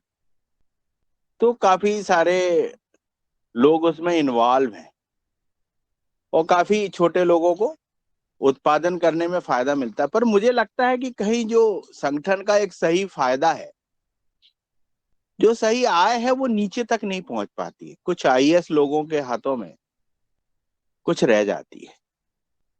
और ये देखने में आया कि जैसे कोई महिला ग्रुप बना हमारे यहाँ, जैसे एमएलएल ग्रुप बने थे यहाँ पे, तो जो 3-4 सक्रिय कार्यकर्ता होते हैं पहले के, जो पहली पंक्ति के होते हैं, वो ही मतलब सदस्य बनाते हैं और वो ही क्रीम खाते हैं। एक्चुअल में अगर उसके अंदर तक अपन जाएं, उस समूह के अंदर तक जाएं, तो जो निचला सदस्य है जिसने अपना 500 रुपये जमा करके और अपना एफपीओ ज्वाइन किया है या कोई समूह के द्वारा अंदर आया है, उस तक वो आय नहीं पहुंच पाती जो बायलॉज कहता है एफपीओ का। वो इनकम नहीं पहुंच पाती उसको कुछ राशि मिलती है, वो मजदूरी से थोड़ी ज्यादा, लेकिन जो संगठन का जो फायदा है, जो मेन क्रीम है, वो सही ढंग से बट नहीं पाता। अब एमपी में मैं ज्यादा तो नॉलेज नहीं है मैं इसमें, पर मैं ये बताना चाहता हूं जैसे नर्मदापुरम में एफपीओ बने हैं तो शासन के कुछ अधिकारियों ने मिलके और कुछ बड़े नेताओं के रिश्तेदारों को एफपीओ में बना दिया। अब वो 5 लोगों ने मिलके एफपीओ बना लिए हैं और उसमें 600 नाम लिख लिए हैं और एफपीओ की जैसे गेहूं की खरीदी कर रहे हैं और जो भी कर रहे हैं। दिखाने में तो वो बहुत बड़ी दिख रही है कि अरे इतना बड़ा काम हो रहा है, लेकिन जो इनकम का जब बंटवारा होता है, जब प्रॉफिट का बंटवारा होता है, तो उसका नीचे स्तर तक नहीं पहुंच पाना ये मुश्किल है। इसके लिए कुछ मुझे लगता है कुलदीप सर की इसके लिए कुछ कानून की जरूरत है। कुछ ऐसा कानून होना चाहिए कि कुछ चंद लोग इसका फायदा ना उठा पाए। नीचे तक की जो भी संगठन बनता है, सदस्य बनता है, जिस लेवल से वो इन्वॉल्व हुआ है उसका उतना उसको प्रॉफिट मिले, ये बहुत जरूरी है। अपने यहाँ देखा है कि कोई भी योजना आती है तो उसको तोड़ मरोड़ के अपने स्वार्थ, अपने फायदे के लिए, और कुछ नेता लोग अपने रिश्तेदारों को दिला के वो योजना को सही ढंग से क्रियान्वित नहीं होने देते। उसमें निजी स्वार्थ, निजी इनकम, वो सब आ जाता है उसमें। तो हमारे यहाँ मैंने देखा बहुत बड़े बड़े, जैसे एक कुक्कुट पालन का है, वो मध्य प्रदेश लेवल का महिला ग्रुप है, 1000 महिलाओं का ग्रुप है। लेकिन मैंने जब उसका अध्ययन किया तो उसमें यही पाया कि जो रिटायरमेंट आईएएस है और जो सीए है, उसका सीए और रिटायरमेंट जो अधिकारी है, और उन्होंने जो 5-10 सदस्य उनके जोड़ रखे हैं, वो ही उसका मेन क्रीम खा रहे हैं। दिखाने को उद्घाटन मुख्यमंत्री जी ने किया है, दिखाने को जो मंच पे है वो 1000 महिला का समूह है, लेकिन कहीं ना कहीं उन नीचे स्तर की जो सबसे लास्ट में जो महिलाएं खड़ी हैं, उनका हित कहीं अनिहित हो रहा है, उन तक इनकम जो है वो पहुंच नहीं पा रही। तो इसके लिए कोई भी अच्छी चीज के लिए कानून होना चाहिए। आज भी अपने घर में चोरी ना हो तो अपन ताला लगाते हैं तो मेरे ख्याल ऐसा ही कुछ इसमें संगठनों में भी ऐसा कुछ कानून होना चाहिए कि अगर इतना इनकम होता है तो इतनी इनकम नीचे वाले सदस्य के पास जाना चाहिए और उनको भी अध्यक्ष है उपाध्यक्ष का पद का फायदा मिलना चाहिए। अगर कोई एफपीओ है तो एक ही आदमी उसमें मेन लीडर रहता है, ऐसा कैसे पॉसिबल है? वही 20 साल से आ रहा, उसकी पीढ़ी दर पीढ़ी, वो तो सिर्फ वही बात हो गई जो एक कंपनी काम करती थी। तो काफी कुछ अभी उसमें ढील पोल है उसमें, ऐसा लगा। और मैंने देखा है जो जैसे संगठन जो बनता है तो वो जिसका कोई ऐसा बायलॉज हो जो कि अंतिम आदमी तक वो लड़ सके, और समूह में जो काम है, आप देखेंगे किसी एफपीओ को आप बुलाएंगे तो कुल 2 आदमी ही उसमें एफपीओ में प्रेजेंटेशन देने आते हैं इंडिया लेवल पे, लेकिन उसके आखिरी समूह के जो लोग हैं वो कभी नहीं आते। 5 साल पहले भी वही डायरेक्टर था और 10 साल बाद भी वही डायरेक्टर रहेगा और आने वाले समय में भी उसका बच्चा ही डायरेक्टर रहेगा। तो ये व्यवस्था कहीं कुछ गड़बड़ नहीं लगती इसमें? बस मैं इसी पे थोड़ा सा कुलदीप सर का 2 शब्द चाहता था। जी ओम। धन्यवाद शरद जी। बिल्कुल आपके तो अनुभव बड़े व्यापक हैं और आप सोचते भी व्यापकता से हैं और सवाल भी आपका व्यापक है, क्योंकि इसमें जो है निश्चित रूप से ये चिंता का विषय है। और ये असल में जब भी कोई स्कीम्स आती है जिसमें चाहे जब भी कोई भारत सरकार की स्कीम आती है या राज्य सरकारों की कोई स्कीम आती है और जो बनाने वाले होते हैं ना, तो उनकी नजर पहले ही इस पे होती है कि, और इसमें जो नीचे जो बैठे हुए जो लोग होते हैं कि इनको उसको जो है एक तरह से ये कहें कि उस पर जो कब्जा करने की कोशिश करते हैं और उसका फायदा उठाने की कोशिश करते हैं। जिन लोगों के लिए वो योजना बनती है उन लोगों तक वो योजना पहुंच ही नहीं पाती है, तो उन लोगों का संगठन होता ही नहीं है। तो इसमें जो है ज्यादातर जो है अगर आप देखेंगे हमारी कोई भी स्कीम्स हो उसका फायदा जो है पात्र की बजाय जो है अपात्र लोग ज्यादा उठा देते हैं।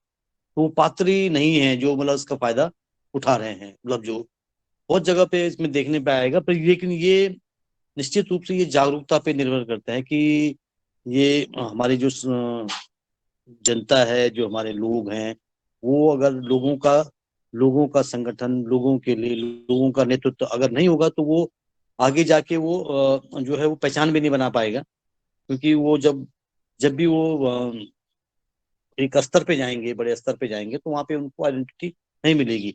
जो बात आप कह रहे हैं ये बात हकीकत है और ये देखी जाए, मतलब ये हर जगह पे आप देख सकते हैं इसको, छोटे स्तर पे भी बड़े स्तर पे भी जो भी योजनाएं आती हैं उनको लपकने के लिए लोग तैयार रहते हैं। उनका पैसा योजना का कैसे आपने इस्तेमाल, कैसा जो हड़पना है, उस पर ज्यादा ध्यान होता है लोगों का, बजाय कि जिसके लिए वो योजना बनी थी, जिस मंशा से वो योजना बनी थी, उसकी जो मंतव्य था उस योजना का, वो कहीं जमीन में दिखाई नहीं देता है।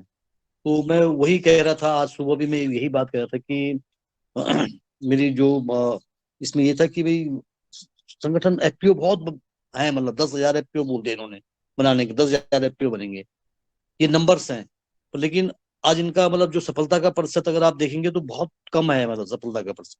आप लोगों का विश्वास भी धीरे धीरे कम होता जा रहा है, यार ये एफपीओ तो पता नहीं ये क्या मामला है, तो वो वैसी बना दे रहे हैं, कोई फर्जी बना दे रहे हैं, कोई जो है जो आपने कहा है कि जो इस तरह के बहुत सारे केसेस हैं। तो लोगों का विश्वास भी धीरे धीरे इसमें मतलब डोल रहा है, मतलब विश्वास भी। पर लेकिन जो अच्छे एफपीओ हैं उनकी पहचान यही होगी कि वो लोगों का होगा, प्रोड्यूसर्स का होगा, प्राइमरी प्रोड्यूसर्स उसका ओनर होगा, उसकी ओनरशिप उसकी होगी, और उसमें लीडरशिप भी जो है डेमोक्रेटिक लीडरशिप होगी। और जो उसके बायोलॉज में साफ है, बिल्कुल स्पष्ट है, अगर आप उस बायोलॉज को देखेंगे, गौर से पढ़ेंगे अगर, उसमें स्पष्ट रूप से है कि इसका जो लाभों का बंटवारा कैसे होना है, लाभ कैसे जाएंगे, लाभों का बंटवारा कैसे होगा, तो वो उसमें बिल्कुल स्पष्ट है। तो लेकिन जो है वो ये हमारी जब जागरूकता, जन जागरूकता है वो कम है इसमें। तो जन जागरूकता के अभाव के कारण भी जो है हम इसको देख सकते हैं इसको। तो वो ये इसमें जो है हमें आज देखना पड़ेगा इसमें कि जो अच्छे संगठन हैं उनको वो प्रेरणादायी आज हैं। जब जैसे हम कहें कि आज बहुत सारी जगह पे रिप्लिकेट नहीं हो पा रहे हैं। जैसे आज बात उठी कि भाई जो है ये मॉडल है, ये मॉडल रिप्लिकेट नहीं हो पाया। वो इसलिए नहीं हो पाया रिप्लिकेट, क्योंकि रिप्लिकेट इसलिए नहीं हो पाया कि उसमें वहां पे उस तरह की लीडरशिप थी ही नहीं। तो क्योंकि लीडर्स, अगर एफपीओ बनाना आपको, तो एफपीओ में लीडरशिप ऐसी होनी चाहिए, वो निस्वार्थ भाव से हो, वो अपने लिए कम हो और दूसरों के लिए ज्यादा हो जीने की। मैं दूसरों के लिए कर रहा हूँ, दूसरों की सेवा के लिए कर रहा हूँ। तो वो मॉडल रिप्लिकेट बहुत कम जगह पर, क्योंकि ज्यादातर लोग स्वार्थी आ गए हैं। जो आपने अभी बताया है कि मतलब जो है इस तरह का है कि चूजे दे रहे हैं और वो फायदा उसका उठा रहे हैं, मतलब जो है, और उसका उनको पता ही नहीं नीचे वालों को, जो असली प्राइमरी प्रोड्यूसर्स है, जो उसको पूरा उसका पालन पोषण कर रहा है, जो उसको उत्पादन कर रहा है, उसको पता ही नहीं कि मैं किसका हिस्सा हूँ।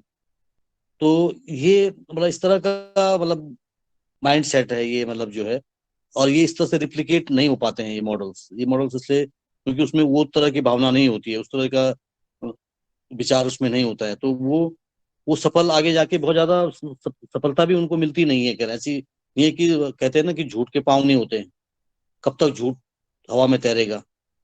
लेकिन जो सच होता है ना, सच के पांव जमीन में होते हैं, तो एक न एक दिन उसकी पहचान होती है। और अब ये आएगा, एक न एक दिन पता लगेगा कि ये लोग गलत थे, गलत कर रहे हैं, सर मैंने गलत। जैसे जैविक पे देखा, जैविक जी जैविक उत्पादन पे एफपीओ बने हुए हैं सर।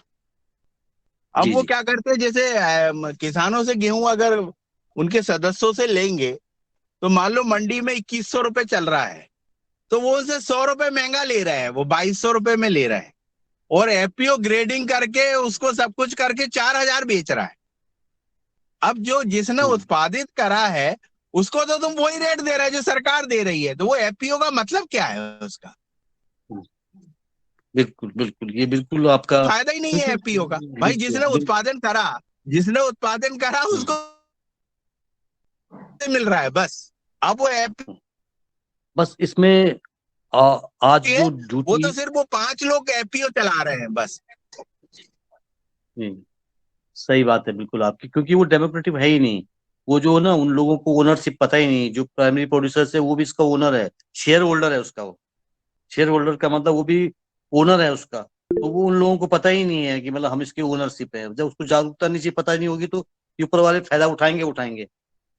नीचे जितना जो है मतलब उसको अंधेरे में रखेंगे आप, तो उतना ज्यादा मतलब ऊपर वाले को उतना ज्यादा फायदा होता है। तो यही आज बड़ा काम है कि हमें इन लोगों को जागरूक करना है। जो नीचे बैठे हुए लोग हैं वो कैसे फायदे मतलब उनका उठा रहे हैं, जो ऊपर वाले जो उठा रहे हैं फायदा। तो ये मतलब गलत, मतलब इस तरह की परंपराएं हैं, लेकिन ये नहीं, इन लोगों को ज्यादा सर वेन होना चलेंगे भी नहीं। चाहिए, खैर। जैसे नेताओं के रिश्तेदारों हाँ। पे वेन होना चाहिए, जो रिटायरमेंट आईएएस है उस पे वेन होना चाहिए। ये भारत सरकार को बताना चाहिए कि ये लोग जो भी आप योजना बनाते हो 80% यही लोग कब्जा कर लेते हैं, वो नीचे तक पहुंचता ही नहीं है। नीचे को आदमी को मालूम ही नहीं, वो तो मुर्गी का चूजा पैदा कर रहा है और वो तो बेचारा 20 रुपए का 30 रुपए में दे रहा है। वो उसको कोई वो प्रॉफिट और मालूम ही नहीं है कि एफपीओ का सदस्य है। उसको तो कोई बढ़िया कार्यक्रम में बुलाया जाता है और वो बढ़िया खाना वाना खा के और वापस, भैया तुम, वो तो यहाँ भी लेबर था सरकार में और वहां एफपीओ बना, वहां भी लेबर है, वो कहाँ मालिक बना? बिल्कुल बिल्कुल आपकी बात, बिल्कुल ये बात वाजिब है, ये चिंता का विषय है हमारे लिए। वो मालिक बना और ही इसी नहीं। पे हमें। आज हम जैविक गेहूं उत्पादित कर रहे हैं, जैविक गेहूं उत्पादित कर रहे हैं, तो हमें तो 100 रुपए कुंटल ज्यादा मिल रहा है, या जो बीज समितियां हैं वो 100 रुपए ज्यादा दे रही हैं, लेकिन गेहूं तो 3200 रुपए बिक रहा है ना सीड का, तो उसमें हमारा क्या प्रॉफिट है? बिल्कुल, ये वो वास्तव में इन लोगों ने जो है मतलब इसमें सब नियम कायदे कानून सब क्या बने तरीके हुए से हैं। उसको आदमी बिल्कुल। ब्रेक करे, उस पे कानून बनना चाहिए कुलदीप सर। जी मैं सर। बल्कि मैं वही मैं कह रहा हूँ कि इसमें सब कुछ बना हुआ है, पर लेकिन हमको पता ही नहीं कि बना हुआ है। इसमें तो आप घुस ही नहीं सकता कोई भारी जो है इसमें तो एफपीओ में प्राइमरी प्रोड्यूसर ही इसका मेंबर होता है। अगर वो दूध पैदा नहीं कर रहा है, तो वो इसका मेंबर हो ही नहीं सकता है। अगर हम जो है आप अच्छे से ऑडिट कर ले ना किसी भी उसको, तो हर जगह आपको लगेगा कि हनुमान जी के डंडे की जरूरत है। ऐसा कोई बिल्कुल ये ग्रुप तो नहीं है हनुमान जी के डंडे की जरूरत ना हो, तो वो देखें सर आप उसको थोड़ा सा। जी सर। नहीं नहीं, बिल्कुल ये निश्चित। क्योंकि हमारे देश में तो ये है कि असली बाद में आता है मार्केट में, पहले नकली आ जाता है। तो ये सब नकली लोग हैं, जो ये नकली चीज है ना, जो नकली चीज पहले मार्केट में आ गई। असली चीज अभी पहुंची ही नहीं मार्केट में। एफपीओ का असली जो रोल मॉडल था वो जो है वो आया नहीं, लेकिन नकली पहले आ जाता है। लाइफ बॉय असली बाद में आता है, मार्केट में पहले नकली बाजार में पहुंच जाता है। तो हमारे यहाँ नकल करने की बड़ी वो है, इस तरह का जो है ये इन चीजों पे लगाम जरूर लगेगी आने वाले टाइम में, क्योंकि जैसे जैसे जागरूकता बढ़ रही है, एजुकेशन बढ़ रहा है, जिस तरह से कम्युनिकेशन सिस्टम हमारे बढ़ रहे हैं, ये लोग कर नहीं पाएंगे। ये एक न एक दिन बेनकाब हो जाएंगे और इनको इससे हटना ही पड़ेगा। मतलब आज आप कर नहीं सकते मतलब इन सब चीजों को, लेकिन थोड़ा थोड़ा जहां जहां पे जागरूकता बढ़ेगी वहां वहां इन चीजों पे लगाम जरूर कसेगी।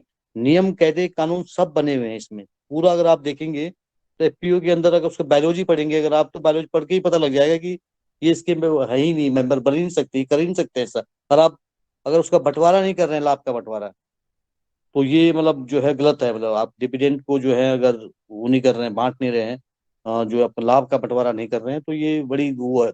और ये निश्चित रूप से जो है ये कठपुतली बना दिया उन्होंने नीचे प्रोड्यूसर्स को ना। जो कुछ लोग ऐसे हैं जो कर रहे हैं, मतलब एफपीओ को बदनाम कर रहे हैं, ये हो सकता है ये बदनाम करने की साजिश भी है इस पूरे प्रोग्राम को। लेकिन इसमें इसकी जी सर। असली मंशा तो वही है, असली मंशा तो इसकी वही है कि किसान को सशक्त करना, प्राइमरी प्रोड्यूसर्स को सशक्त करना, वो इसका माध्यम है। उसको तो उसको नॉलेज मिले, टेक्नोलॉजी मिले, उसको मार्केट मिले, ये उसके लिए है, न कि जो है इस तरह का ठेकेदारी। ये तो ठेकेदारी वाली प्रथा वाली बात होगी कि आपने जो है तुझे दे दे फिर वापस ले ले, फिर अरे एफपीओ बना रखा आपने, तो ऐसा नहीं होता। उसमें जो एफपीओ जो प्राइमरी प्रोड्यूसर्स है उसको भी लाभांश जाना चाहिए। अगर उसने उसको बेचा है, अगर वो आवाज उठाएगा उसको देना पड़ेगा, अगर वो आवाज नहीं उठाएगा तो चल रहा है। जी।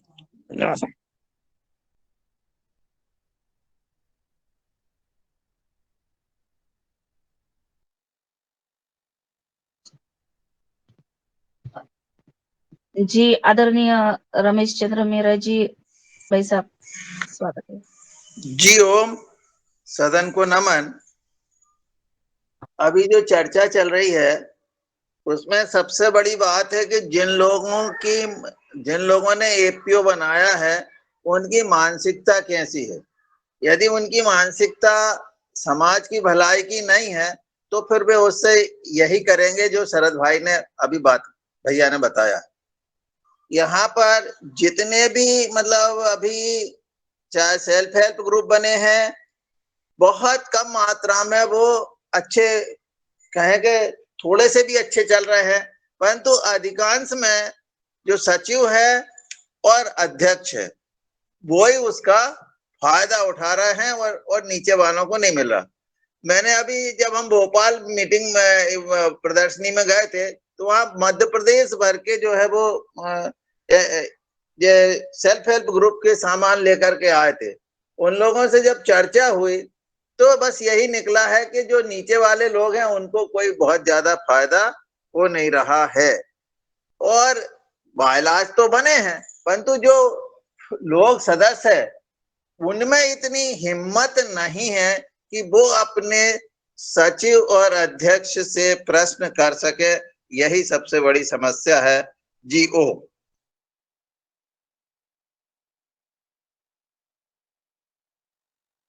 जी बिल्कुल आपकी बात सही है। जब तक वो उनमें वह जब वो हिम्मत आ जाएगी उनको सब सवाल पूछने का, अपनी बात रखने का, तो उस दिन समस्याएं ये सुलझना शुरू हो जाएंगी।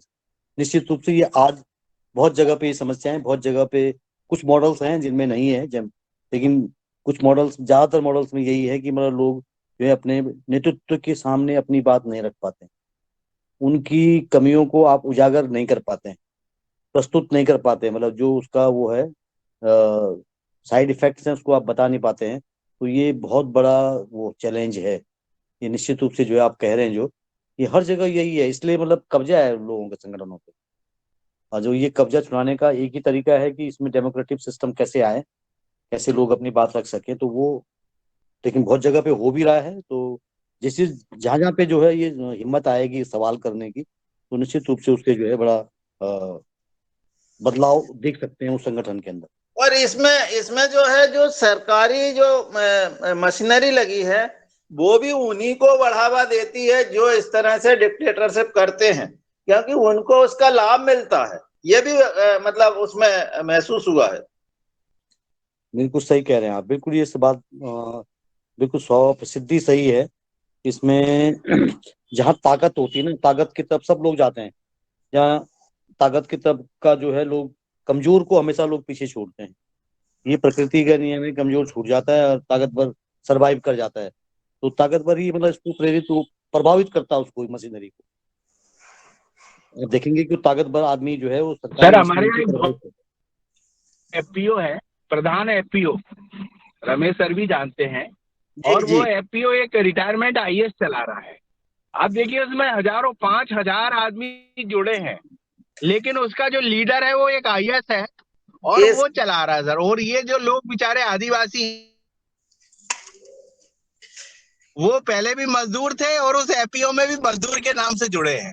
तो ये केसला सर मतलब इस पे बहुत कुछ हमें कहीं है कि बाकी सब हम कर लेंगे। हमने कहा भैया हमें तो ऐसे एफपीओ में जाना ही नहीं, ये क्या है इसमें, तो आप दूसरे का क्रीम खा रहे हो। तो ये तो बड़ी भारी वो है। मतलब आप सोचो, अगर हमारे एमपी में 500 एफपीओ है तो 499 ऐसे एफपीओ है। आप बताइए सर क्या है सर।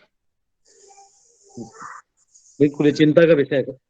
जी सुनिश्चित केसला विकासखंड में सारे एमपी जो बने हैं इस तरह के स्वयंसेवी संगठन या एपीओ बने हैं, वो सब आदिवासी के नाम पर जो पैसा आता है उसका उपयोग कर रहे हैं और आदिवासी को कुछ नहीं मिल रहा।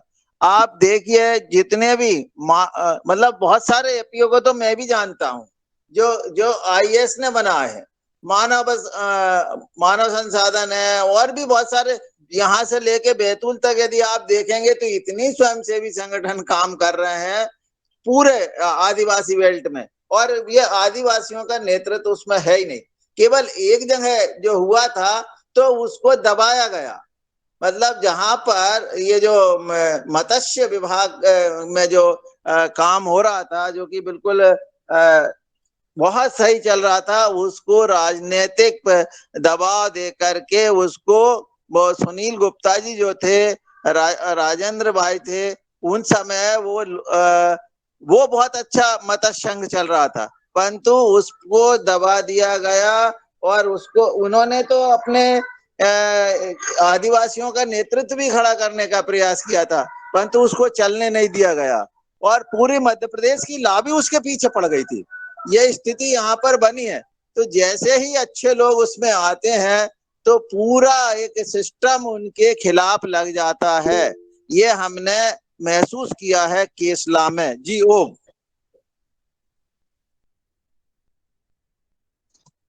जी बहुत बहुत धन्यवाद। और आगे क्योंकि हमारे सदन का समय भी हो रहा है और ये चर्चा हम कंटिन्यू कल भी कर सकते हैं। तो आगे आदरणीय दिनेश भाई साहब से बुलाते हैं, वो अपनी बात रख के कार्यक्रम का आभार करने का भी कष्ट करिएगा। आदरणीय दिनेश भाई साहब। जी आदरणीय दीदी जी और समूचे सदन को सादर नमन। आज आदरणीय उनियाल जी ने एक बहुत ही सुंदर केस स्टडी रखी है एक क्षेत्र विशेष की, कैसे वहाँ ग्रामीणों ने मिलजुल करके अपने कार्यों को आगे बढ़ाया, खेती के कार्यों को आगे बढ़ाया, और जहाँ वो एक तरह से शून्य से गुजर रहे थे वहाँ बहुत अच्छे ढंग से कार्य आगे बढ़े। और उसमें आदरणीय हमारे पवन सर ने भी बात रखी कि उन्होंने उस क्षेत्र को घूमा। उन्होंने सौभाग्य से मुझे भी उन क्षेत्रों के, उन गाँवों के कई भागों में जाने का अवसर मिला।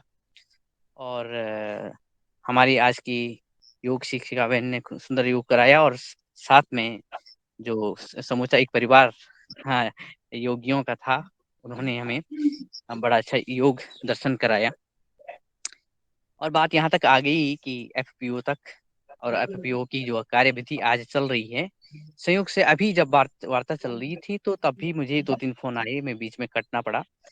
और कल भी लगभग दिन में अलग अलग विषयों पे बात हुई, लेकिन बात यही लगभग एफपीओ से लेकर के और हमारी खेती से संबंधित ही था। और बात यहाँ है कि जैसे पहले एनजीओज थे, भारत में लाखों एनजीओज अभी भी हैं, कई हटा दिए गए हैं और ब्लैक लिस्टेड किए गए हैं। तो मैंने अपने विद्यार्थी जीवन में लिखा था एनजीओ का मकड़जाल, तो एफपीओ का भी मकड़जाल खड़ा हो रहा है। और वास्तव में क्या है, कुछ ही संस्थाएं हैं, कुछ ही एनजीओ हैं जो अपने जो काश्तकार हैं अपने मेंबर्स के लिए कार्य करते हैं, वरना उनके नाम पे क्या होता है सभी जानते हैं, सभी अनुभवी जन जानते हैं। और यही बातें कल और आज हो रही थी। संयोग से आज की और कल की वार्ता में, खासकर कल की वार्ता में 2-3 आईएएस लोग थे और उन्होंने कहा कि हमारी जो लॉबी है उसमें भी देखें तो संस्कृति के नाम को लेकर के, कृषि के नाम को लेकर के और एजुकेशन के नाम को लेकर के खुद ही आईएएस बिरादरी इतनी भ्रष्ट हो चुकी है कि उन्होंने अपने पत्नियों के नाम एनजीओ खोले हुए हैं। और वो जो मद निकलता है, जो पैसे का एक भाग होता है, वो ट्रांसफर हो जाता है इनके एनजीओ को और ये उससे भुनाते हैं लाखों करोड़ों रुपया प्रति साल। ठीक उसी तरह से एफपीओ भी आगे बढ़ रहा है। आज की वार्ता 2-3 एफपीओ के लोगों से संबंधित थी, तो उन्होंने बताया कि अभी क्या हो रहा है, ऑर्गेनिक के नाम पे लोग कुछ भी खरीद रहे हैं और उस बेच रहे हैं। बात मध्य प्रदेश से भी थी, उत्तराखंड से भी थी और उत्तर प्रदेश से भी। तो वास्तव में हमें बारीकी से और फूंक फूंक के कार्य करना है, कदम आगे बढ़ाना है। और जैसे आदरणीय रंजना बहन ने की ये कहा कि ये वार्ता आगे भी बढ़ सकती है और बहुत महत्वपूर्ण वार्ता आदरणीय उनियाल जी ने रखी है। और ये उसी तरह से आवश्यक हो गए जिस तरह से जामवंत जी ने हनुमान जी को याद दिलाया उसकी शक्ति, उनकी शक्ति के बारे में, और तभी उन्होंने विजय प्राप्त की। समूची सेना ने भगवान श्री राम के मार्गदर्शन में श्रीलंका पे बुराइयों की लंका जला दी। तो बुराइयों की लंका हम जलाएं और आप सभी महान भाव जामवंत की तरह, हनुमान की तरह मार्गदर्शन करें। बहुत बहुत शुभकामनाएं। इसी क्रम में हमारे आज की सभी आदरणीय सदस्य जो उपस्थित हैं, जो उपस्थित थे और जो निरंतर उपस्थित रहते हैं इस कार्य को आगे बढ़ाने में, आज की हमारी योग शिक्षक जुड़े, ये हमारी पतंजलि और उसकी सभी शाखाएं, उपशाखाएं और आदरणीय हमारे मनीष सिंह जी, डॉक्टर किशोर दुबे जी, गजानन बाजर जी, कल्पना कौशली जी और कृष्णा कुमार जी, कुलदीप उनियाल जी जो आज हमारे मुख्य अतिथि थे, और नीलकंठ साबले जी, प्रणाली बहन जी, रमेश चंद मेहरा जी गुरु जी, और श्री रूप सिंह राजपूत जी, और रूमी राम जायसवाल जी, हमारे आदरणीय शरद वर्मा जी, आदरणीय doctor Vinod Bhatt ji, योगाहार recording team के आदरणीय सभी सदस्य।